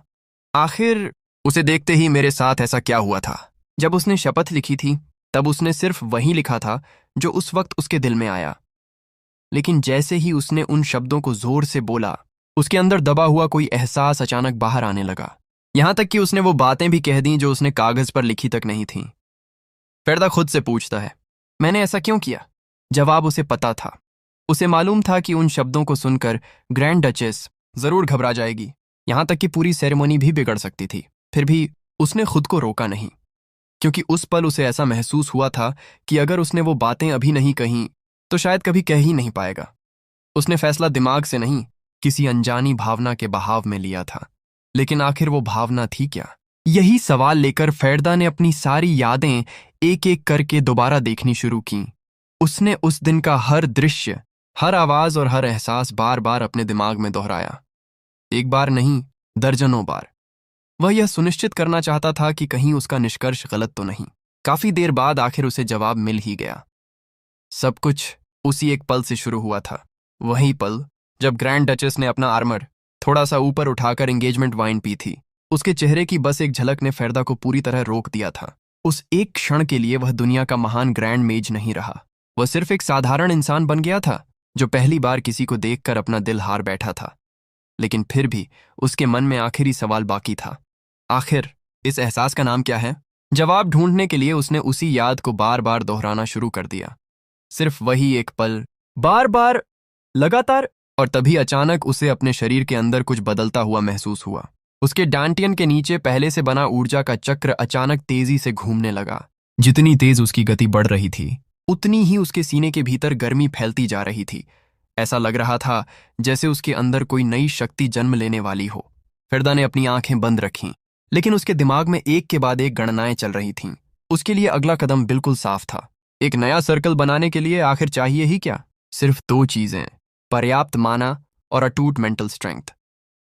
वह मन ही मन खुद का आकलन करता है। माना मेरे पास सीमित जरूर है, लेकिन उसे इस्तेमाल करना मुझे किसी और से बेहतर आता है।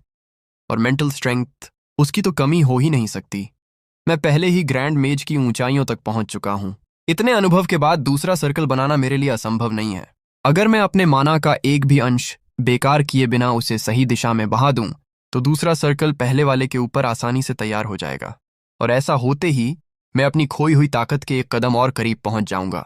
समय बीतता है और अगली सुबह बटलर लूरी, लेकिन जैसे ही उसकी नजर फेरदा पर पड़ती है, वह कुछ पल के लिए वहीं रुक जाती है। उसके चेहरे पर साफ हैरानी थी। रुको, क्या तुमने सेकंड सर्कल हासिल कर लिया? फेरदा शांत भाव से उसकी तरफ देखता है और बस हल्का सा सिर हिला देता है। लूरी यकीन ही नहीं कर पाती।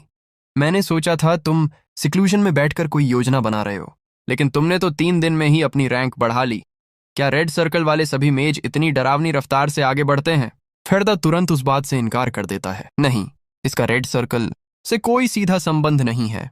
हर इंसान की प्रगति उसकी अपनी क्षमता और परिस्थितियों पर निर्भर करती है। हालांकि उसने मन ही मन एक ऐसी सच्चाई छिपा ली जो शायद बहुत कम लोग जानते थे। रेड सर्कल जितनी तेजी से शक्ति देता है, उतनी ही बड़ी कीमत भी वसूलता है। जब भी कोई मेज अपना सर्कल आगे बढ़ाता है, उस समय उसके भीतर जो सबसे तीव्र भावना होती है, वही हमेशा के लिए उसके व्यक्तित्व का हिस्सा बन जाती है। फेरदा की आंखों के सामने अपनी पिछली जिंदगी की यादें घूमने लगती हैं। उस वक्त मेरे अंदर सिर्फ नफरत थी, इसलिए मेरा रेड सर्कल भी उसी नफरत को पकड़कर बढ़ता गया। लेकिन बदला खत्म होने के बाद भी वो भावना खत्म नहीं हुई। मैं हर जगह ऐसे लोगों को ढूंढता फिरता था जिनसे नफरत कर सकूं, सिर्फ इसलिए ताकि मैं आगे बढ़ता रहूं। वह खुद पर हल्की सी कड़वी मुस्कान लाता है। आज सोचता हूं तो लगता है उस वक्त मैं ताकतवर कम और पागल ज्यादा बन चुका था। इसी बातचीत के बाद लूरी उसे कासल के एक नए हिस्से में लेकर जाती है। दोनों एक विशाल कमरे के सामने रुकते हैं। दरवाजा खुलते ही लूरी मुस्कुराकर कहती है, आज से यही तुम्हारा रॉयल ऑफिस है। अब से ग्रैंड डचेस की ओर से जितने भी प्रशासनिक फैसले होंगे, उनकी शुरुआत इसी कमरे से होगी। फेरदा धीरे धीरे उस कुर्सी पर बैठ जाता है जो अब उसकी नई जिम्मेदारियों की गवाह बनने वाली थी। कमरे का जायजा लेते हुए वह मन ही मन सोचता है, ग्रैंड डचेस ने इतने लंबे समय तक प्रशासन से दूरी बनाए रखी, इसलिए इस टेरिटोरी का काफी हिस्सा बिखर चुका है। हालांकि थासोल का अंत करने और उसके अपराध सबके सामने लाने के बाद बाकी लॉर्ड्स पहले जितने बेलगाम नहीं रहे। अब हर कोई संभल कर कदम रख रहा है। लेकिन अगर लूरी ने उस वक्त हालात को न संभाला होता, तो शायद ये टेरिटरी अब तक पूरी तरह अराजकता में डूब चुकी होती। फेरदा अपना पहला फैसला लेते हुए कहता है, सबसे पहले मुझे उन सभी लॉर्ड्स को एक ऑफिशियल लेटर भेजना चाहिए जिनसे मेरी कल मुलाकात हुई थी। यह सुनकर बटलर लूरी पूछती है, यह तुम्हारी पहली औपचारिक ग्रीटिंग होने वाली है, आखिर उसमें लिखोगे क्या? इस पर फेरदा बिना ज्यादा सोचे सीधा पत्र लिखना शुरू कर देता है। उसमें साफ साफ लिखा होता है, एक रीजेंट के तौर पर अब से मैं इस टेरिटरी के सभी इंटरनल अफेयर्स में हस्तक्षेप करूंगा। अगर मेरे किसी फैसले से किसी को आपत्ति है तो वह बेझिझक मुझे जवाब भेज सकता है। आखिर मैं आप सभी की राय का सम्मान करता हूं। लेकिन जैसे ही यह पत्र सभी लॉर्ड्स के हाथों में पहुंचता है, उसे पढ़ते ही उनके चेहरों का रंग उड़ जाता है। हालत ऐसी हो जाती है कि किसी में भी इस पत्र का जवाब देने की हिम्मत नहीं बचती। ये काम पूरा करने के बाद फेरदा का ध्यान अब एक बिल्कुल अलग समस्या पर जाता है। वह मन ही मन सोचता है, ग्रैंड डचेस डिजास्टर क्लास के बड़े बड़े मॉन्स्टर्स को तो आसानी से रोक सकती हैं, लेकिन पूरे इलाके में फैले हजारों छोटे मॉन्स्टर्स खेती तबाह कर देते हैं और न जाने कितने मासूम लोगों की जान ले लेते हैं। इतनी बड़ी समस्या को कोई एक इंसान अकेले नहीं संभाल सकता।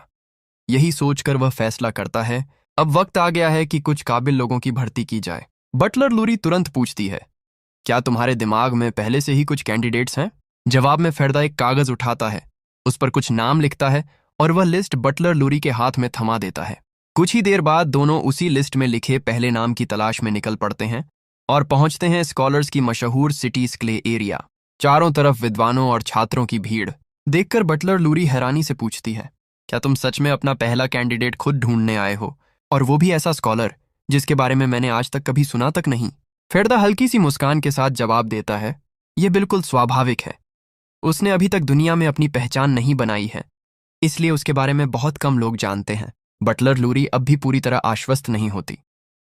वह शक भरी नजरों से फेरदा को देखते हुए कहती है, देखो, अगर तुम किसी भी ऐरे गहरे इंसान को इतना बड़ा पद दे दोगे तो पूरी गवर्नमेंट की नींव हिल जाएगी।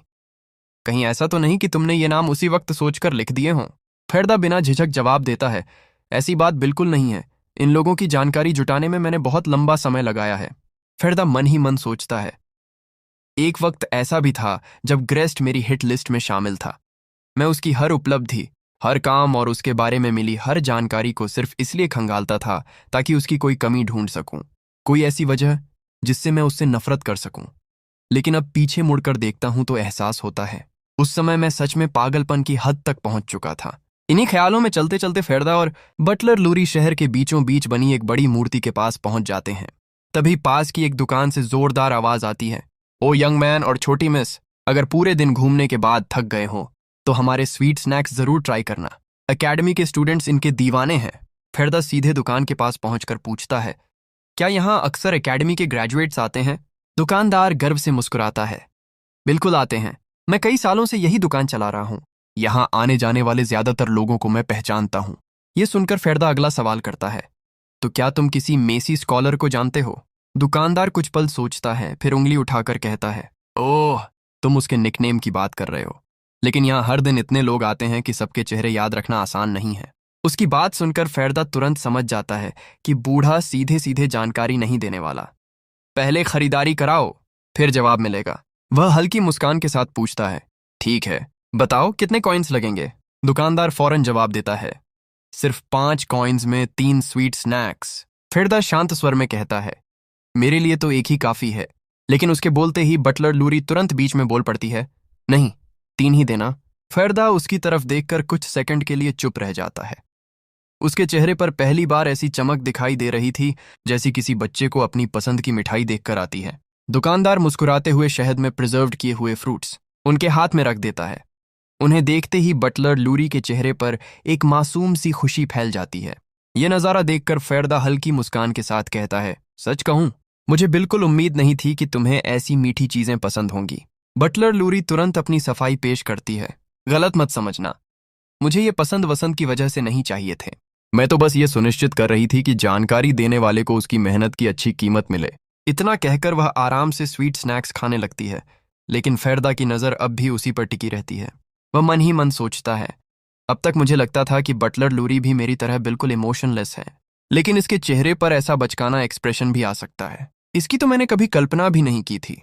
उधर बटलर लूरी भी महसूस कर लेती है कि फेरदा लगातार उसे ही देख रहा है। वह झट से अपने स्वीट स्नैक्स पीछे कर लेती है, फिर उनमें से एक उसकी तरफ बढ़ाकर पूछती है, क्या तुम भी खाना चाहते हो? फेरदा हल्का सा मुस्कुराकर सिर हिलाता है, नहीं, तुम ही खा लो, लेकिन हमें अब जल्दी निकलना होगा, अंधेरा होने वाला है और अगर देर हुई तो हम सही समय पर वहां नहीं पहुंच पाएंगे। उसी समय कहानी का सीन दूसरी तरफ शिफ्ट होता है। आखिरकार उस रहस्यमयी स्कॉलर की पहली झलक दिखाई जाती है जिसकी तलाश में फेरदा यहां तक आया था, लेकिन उसकी हालत देखकर साफ पता चल रहा था कि कुछ बहुत बड़ा गड़बड़ हो चुका है। वह घबराकर लगभग चिल्लाते हुए कहता है, नहीं, अगर ऐसा हुआ तो मेरी सालों की रिसर्च पूरी तरह बर्बाद हो जाएगी। मैं उसे उसकी जबरदस्त बुद्धि के साथ साथ उसकी मुसीबतों की वजह से भी जाना जाता था। तभी पीछे से किसी की आवाज आती है, आवाज सुनते ही बर्नल मार्कीज पलटकर देखता है और सामने खड़े लोगों को देखकर चौंक जाता है। वह हैरानी से पूछता है, तुम लोग यहां कैसे आ गए? उनमें से एक उसके पास आकर उसके कंधे पर हाथ रख देता है और हंसते हुए बोलता है, हमारे बीच जो कुछ हुआ था उसके बाद यहां आना तो बनता ही था। वैसे ग्रेजुएशन की बधाई, लेकिन अब तुम्हारे उधार का हिसाब करने का समय आ चुका है। भाई, ये सुनते ही बर्नाल के चेहरे का रंग उड़ जाता है, क्योंकि उसके पास न कोई जमीन थी, न जायदाद, न धन दौलत। उसके नाम पर अगर कुछ था तो सिर्फ ढेर सारा कर्ज, और सामने खड़े ये लोग उसी कर्ज की वसूली करने आए थे। कुछ देर बाद बर्नाल अपने घर पहुंचता है, लेकिन वे लोन शार्क्स भी उसके पीछे पीछे वहीं आ जाते हैं। उनमें से एक गुस्से में बोलता है, आखिर हमारे पैसे कब लौटाने वाला है? बर्नल दोनों हाथ जोड़कर माफी मांगते हुए कहता है, प्लीज मुझे थोड़ा और वक्त दे दो। मैं इतनी जल्दी इतने सारे गोल्ड कॉइन्स कहाँ से लाऊं? ये सुनते ही वह आदमी और भड़क जाता है, और वक्त? मैं सालों से तेरी ग्रेजुएशन का इंतजार कर रहा था, अब भी तू टाइम मांग रहा है? तभी उसकी नजर कमरे में पड़ी एक अजीब सी लाश पर जाती है। वह नाक सिकोड़ते हुए पूछता है, ये क्या है? किसी जानवर की सड़ी हुई डेड बॉडी?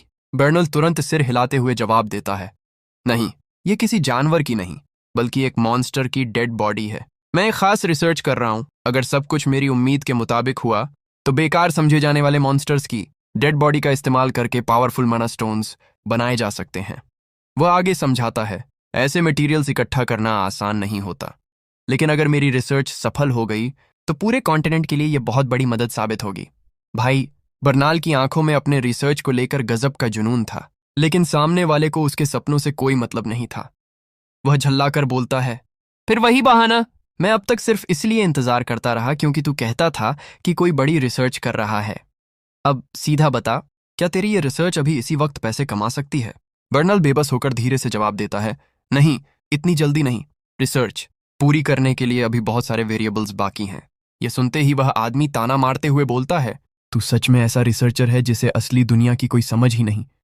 मेरी मान, अपनी ये रिसर्च छोड़ और वेपन रिसर्च में लग जा। वहां पैसा भी है और तेरे जैसे टॉप स्कॉलर की बहुत कीमत भी।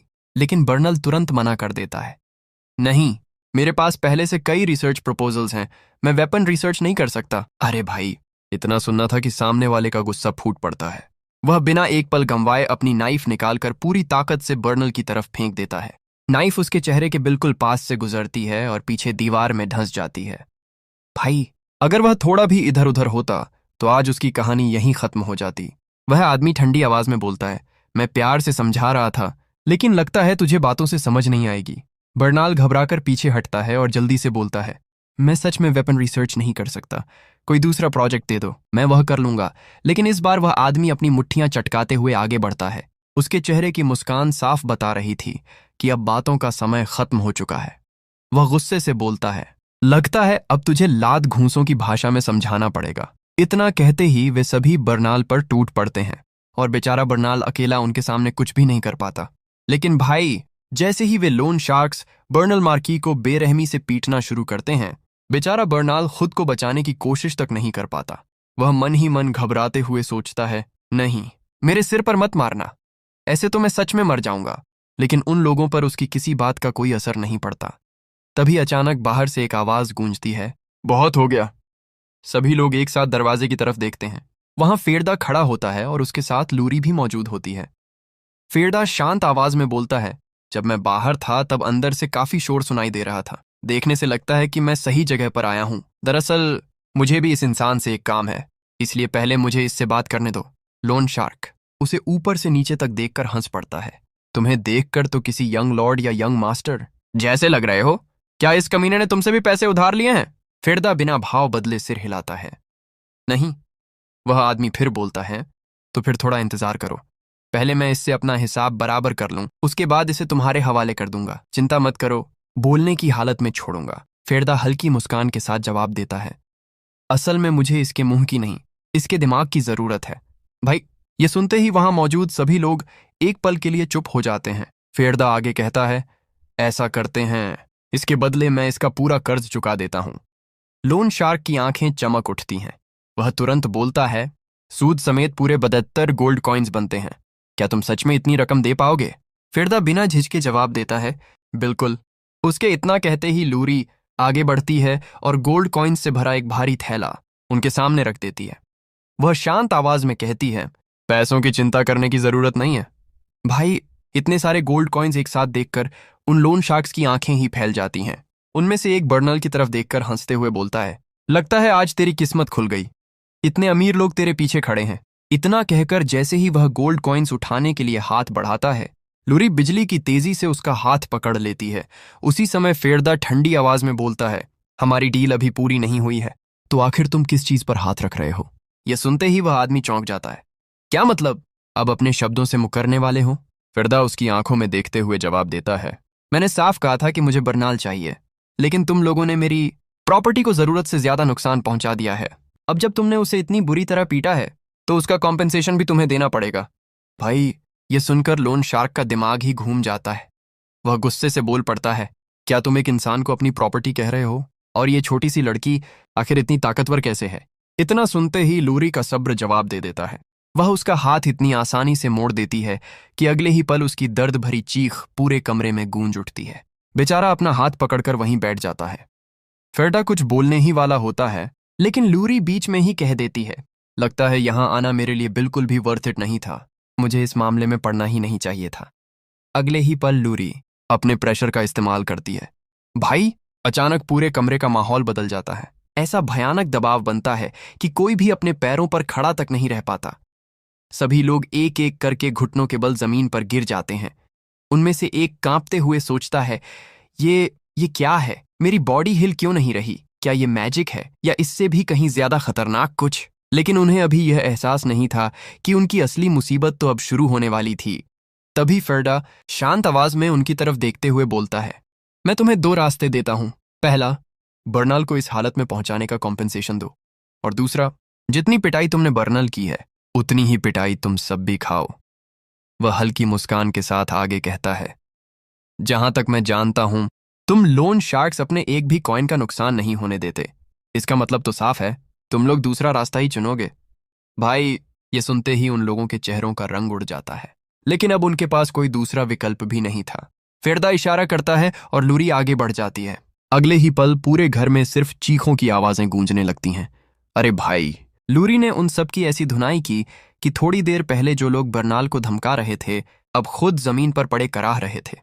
और मजेदार बात तो यह थी कि लूरी को उन्हें पीटने में बिल्कुल भी बुरा नहीं लग रहा था। थोड़ी देर बाद सब कुछ शांत हो जाता है। बर्नल धीरे धीरे उठता है और झुककर कहता है, सच में आपका बहुत बहुत धन्यवाद। अगर आप लोग समय पर नहीं आते तो पता नहीं मेरा क्या होता। मैं आपका यह एहसान कभी नहीं चुका पाऊंगा। मेरा नाम बर्नल मार्कीज है। हालांकि ज्यादातर लोग मुझे मेसी स्कॉलर कहकर बुलाते हैं। इसके जवाब में फेरदा भी अपना परिचय देता है। मेरा नाम फेरदा वेल्द्रोवा है। भाई, जैसे ही बर्नल वेल्द्रोवा नाम सुनता है उसकी आंखें एकदम बड़ी हो जाती हैं। वह घबराकर तुरंत सिर झुका देता है। क्या वेल्द्रोवा? मुझे माफ कर दीजिए, मैं आपको पहचान नहीं पाया। आप तो ग्रैंड डचेस के जीवन साथी हैं। फेरदा मुस्कुराकर उसे आराम से खड़े होने का इशारा करता है। इतनी फॉर्मेलिटी की जरूरत नहीं है। मैं यहां तुम्हारी रिसर्च की वजह से आया हूं। यह सुनते ही बर्नल की आंखों में चमक आ जाती है। क्या आपको मेरी रिसर्च में दिलचस्पी है? फेरदा सिर हिलाते हुए जवाब देता है, हाँ, वही रिसर्च जिसमें तुम बेकार समझे जाने वाले मॉन्स्टर्स की डेड बॉडी का इस्तेमाल करके माना स्टोन्स बनाने की कोशिश कर रहे हो। वह आगे समझाता है, हमारे फॉरेस्ट में ऐसे मॉन्स्टर्स की कोई कमी नहीं है। अगर तुम हमारे कासल में आ जाओ तो मैं तुम्हारी पूरी रिसर्च को बिना किसी शर्त के सपोर्ट करूंगा। भाई, यह सुनकर बर्नल की खुशी का ठिकाना नहीं रहता। उसकी सबसे बड़ी परेशानी हमेशा रिसर्च के लिए रिसोर्सेज और फंड्स की थी। लेकिन फेरदा आगे जो कहता है उसे सुनकर तो वह और भी ज्यादा हैरान रह जाता है। फेरदा बोलता है, सिर्फ सपोर्ट ही नहीं, तुम्हें रिसर्च फंड्स मिलेंगे, फैकल्टी मिलेगी और जिस भी चीज की जरूरत होगी वह सब तुम्हें दिया जाएगा। यह सुनकर पास खड़ी लूरी धीरे से कहती है, क्या यह सब करना सच में ठीक रहेगा? लेकिन फेरदा उसकी बात को नजरअंदाज करते हुए बर्नाल की तरफ देखता है और अपनी असली शर्त सामने रखता है। इसके बदले तुम्हें अपनी रिसर्च के नतीजों से हमारे लिए कुछ बेहतरीन वेपन्स बनाने होंगे। भाई, यह सुनते ही बर्नाल के चेहरे की सारी खुशी पल भर में गायब हो जाती है। जैसे ही फेरदा की शर्त खत्म होती है, बर्नल मार्की का चेहरा तुरंत उतर जाता है। वह घबराकर बोलता है, क्या आपने वेपन्स बनाने की बात कही? माफ कीजिए, लेकिन मैं यह ऑफर स्वीकार नहीं कर सकता। फेरदा शांत रहता है और बर्नाल आगे कहता है, वेपन्स ऐसी चीज हैं जो लोगों की जान लेती हैं और शांति को खत्म कर देती हैं। मैं ऐसी किसी चीज पर रिसर्च नहीं करना चाहता। मैं चाहता हूं कि यह दुनिया जितनी हो सके उतनी शांत रहे। भाई, बर्नल की बात सुनकर फिरदा उसे ध्यान से देखता है और फिर गंभीर आवाज में बोलता है, मुझे पता है कि तुम शांति को कितना महत्व देते हो, लेकिन जिन मॉन्स्टर्स की डेड बॉडी का इस्तेमाल तुम अपनी रिसर्च में करते हो, क्या तुम्हें अंदाजा है कि उनमें से सिर्फ एक मॉन्स्टर को मारने के लिए कितने लोगों को अपनी जान गंवानी पड़ती है? बर्नाल एकदम चुप हो जाता है। फिरदा बिना रुके आगे बोलता है, क्या तुम्हें यह भी पता है कि हर 3 दिन में ग्रैंड डचेस खुद फ्रंट लाइन पर जाती हैं? वहां वे उन मॉन्स्टर्स को रोकने के लिए अपनी जान दांव पर लगा देती हैं। और वे कोई साधारण मॉन्स्टर्स नहीं हैं। अगर उन्हें न रोका जाए तो वे कुछ ही पलों में पूरी सिटी को तबाह कर सकते हैं। कमरे का माहौल पूरी तरह गंभीर हो जाता है। फिरदा की आवाज और सख्त हो जाती है। हर बार ग्रैंड डचेस अपनी जान जोखिम में डालकर लोगों की रक्षा करती हैं, लेकिन ज्यादातर लोगों को इन सैक्रिफाइसेस के बारे में कुछ पता ही नहीं होता। वे बिना कुछ जाने शांति से अपनी जिंदगी जीते रहते हैं। वह बर्नाल की आंखों में देखते हुए कहता है, और इसमें उनकी कोई गलती भी नहीं है। लेकिन अगर ऐसे वेपन्स बन जाएं जो उन मॉन्स्टर्स का आसानी से सामना कर सकें, तो ग्रैंड डचेस और फ्रंट लाइन पर लड़ने वाले बाकी लोगों का बोझ काफी कम हो जाएगा। भाई, अब फेरदा की हर बात सीधे बर्नल के दिल तक पहुंच रही थी।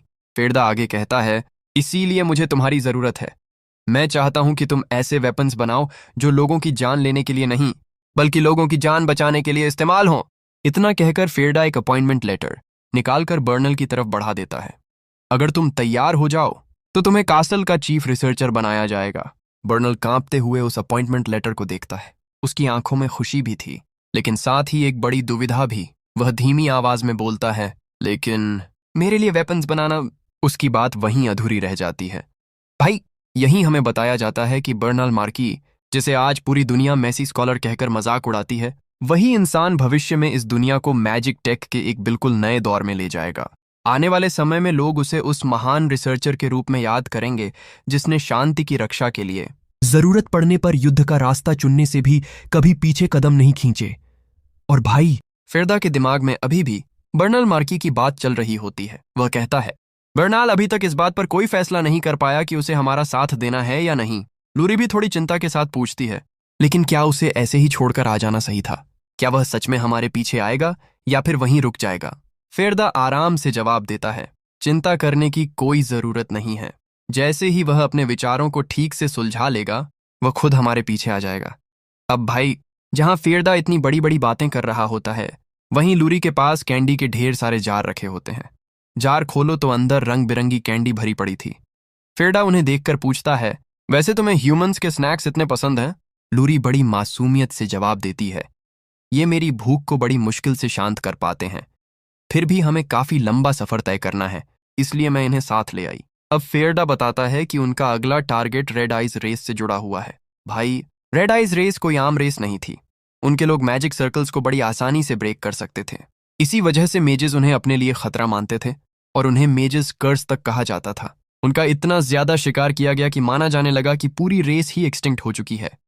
लूरी भी हैरान होकर बोलती है, तो अगर सच में रेड आइज रेस का कोई व्यक्ति बचा हुआ है तो वह हमारे लिए बहुत वैल्यूएबल एसेट साबित हो सकता है, लेकिन हम उसे ढूंढेंगे कैसे? फिरदा तुरंत लूरी से पूछता है, वैसे तुम्हारे पास एक्स्ट्रा ट्रैवल फंड्स अभी भी बचे हैं? लूरी बताती है कि इतने पैसे तो हैं कि एक पूरी कैरेज भरी जा सकती है। फिरदा कहता है, तो ठीक है, हलीम में रुकने के लिए उतने काफी रहेंगे। भाई, हालिम का नाम सुनते ही लूरी के चेहरे पर हैरानी आ जाती है। हलीम? तुम्हारा मतलब वही हलीम है, करप्शन और एंटरटेनमेंट की सिटी? फिरदा आराम से कहता है, हाँ, जिस व्यक्ति को हम ढूंढ रहे हैं वह एक गैम्बलर है। कुछ समय बाद कहानी पहुंचती है हलीम के कसीनो में। यहां एक आदमी आराम से कुछ लोगों के बीच बैठकर गैम्बलिंग कर रहा होता है, लेकिन तभी कसीनो में अचानक ऐसा नजारा दिखाई देता है कि सभी की आंखें खुली की खुली रह जाती हैं, क्योंकि लूरी एक पूरी कैरेज भरकर गैम्बलिंग चिप्स लेकर अंदर आ चुकी होती है। लोग हैरान होकर सोचते हैं, क्या ये लोग पागल हो गए हैं? इनके पास इतना पैसा आया कहां से? कोई इसे किसी टेरिटरी के पूरे बजट जितना बता रहा था। तभी उस गैम्बलर की नजर फेरदा पर पड़ती है। फेरदा उसके सामने जाकर रुकता है। लूरी शांत आवाज में बोलती है, लॉर्ड फेरदा, जिस व्यक्ति की आप बात कर रहे थे, ये तो वैसा बिल्कुल नहीं लग रहा। इसकी आंखें भी लाल नहीं हैं। फेरदा कहता है, नहीं, यही है वो। तभी वह आदमी मुस्कुराकर बोलता है, वेल, क्या आप यहाँ जेड सोलो को ढूंढते हुए आए हैं? और मन ही मन सोचता है कि आज का टारगेट खुद चलकर उसके पास आ गया। दोनों गैम्बलिंग टेबल पर बैठते हैं और पोकर शुरू होता है। जेड जानबूझकर एक राउंड हार जाता है और नाटक करते हुए बोलता है, ओह, कितना क्लोज था। इस बार फेरडा जीत गया। उसके पास बैठी एक लड़की पूछती है, जेड, क्या आज तुम सीरियसली नहीं खेल रहे हो? जेड मुस्कुराकर कहता है, लगता है आज लक मेरे साथ नहीं है, लेकिन अगर तुम मुझे थोड़ा चीयर अप करोगी तो शायद मैं मोटिवेशन लेकर जीत भी जाऊं। भाई, फेरदा यह सब ध्यान से देख रहा होता है और उसके दिमाग में तुरंत बात साफ हो जाती है। यह गैम्बलिंग असली खेल नहीं है। जेड का असली टारगेट तो उस लड़की का दिल जीतना है। उसके पास किसी को भी आकर्षित कर लेने जितना चार्म था, वह हैंडसम था और गैम्बलिंग में भी कमाल की स्किल्स रखता था। लेकिन फेरदा यह भी समझ चुका था कि जैसे ही जेड को डेंजर महसूस होगा, वह किसी चालाक खरगोश की तरह तुरंत भागने की कोशिश करेगा। इसीलिए फेरदा पहले ही उसके सभी एस्केप रूट्स खत्म करने का मन बना लेता है। जेड मुस्कुराकर पूछता है, यंग मास्टर, लगता है आपको मेरे साथ खेलकर मजा आ रहा है? फेरदा जवाब देता है, हाँ, तुम्हारी वजह से मजा तो आ रहा है। जेड कहता है, वैसे आप जैसे लोगों से मिलना मुझे हमेशा पसंद आता है। फेरदा साफ बोल देता है, लेकिन आगे से मैं तुम्हें यहां नहीं देखना चाहता।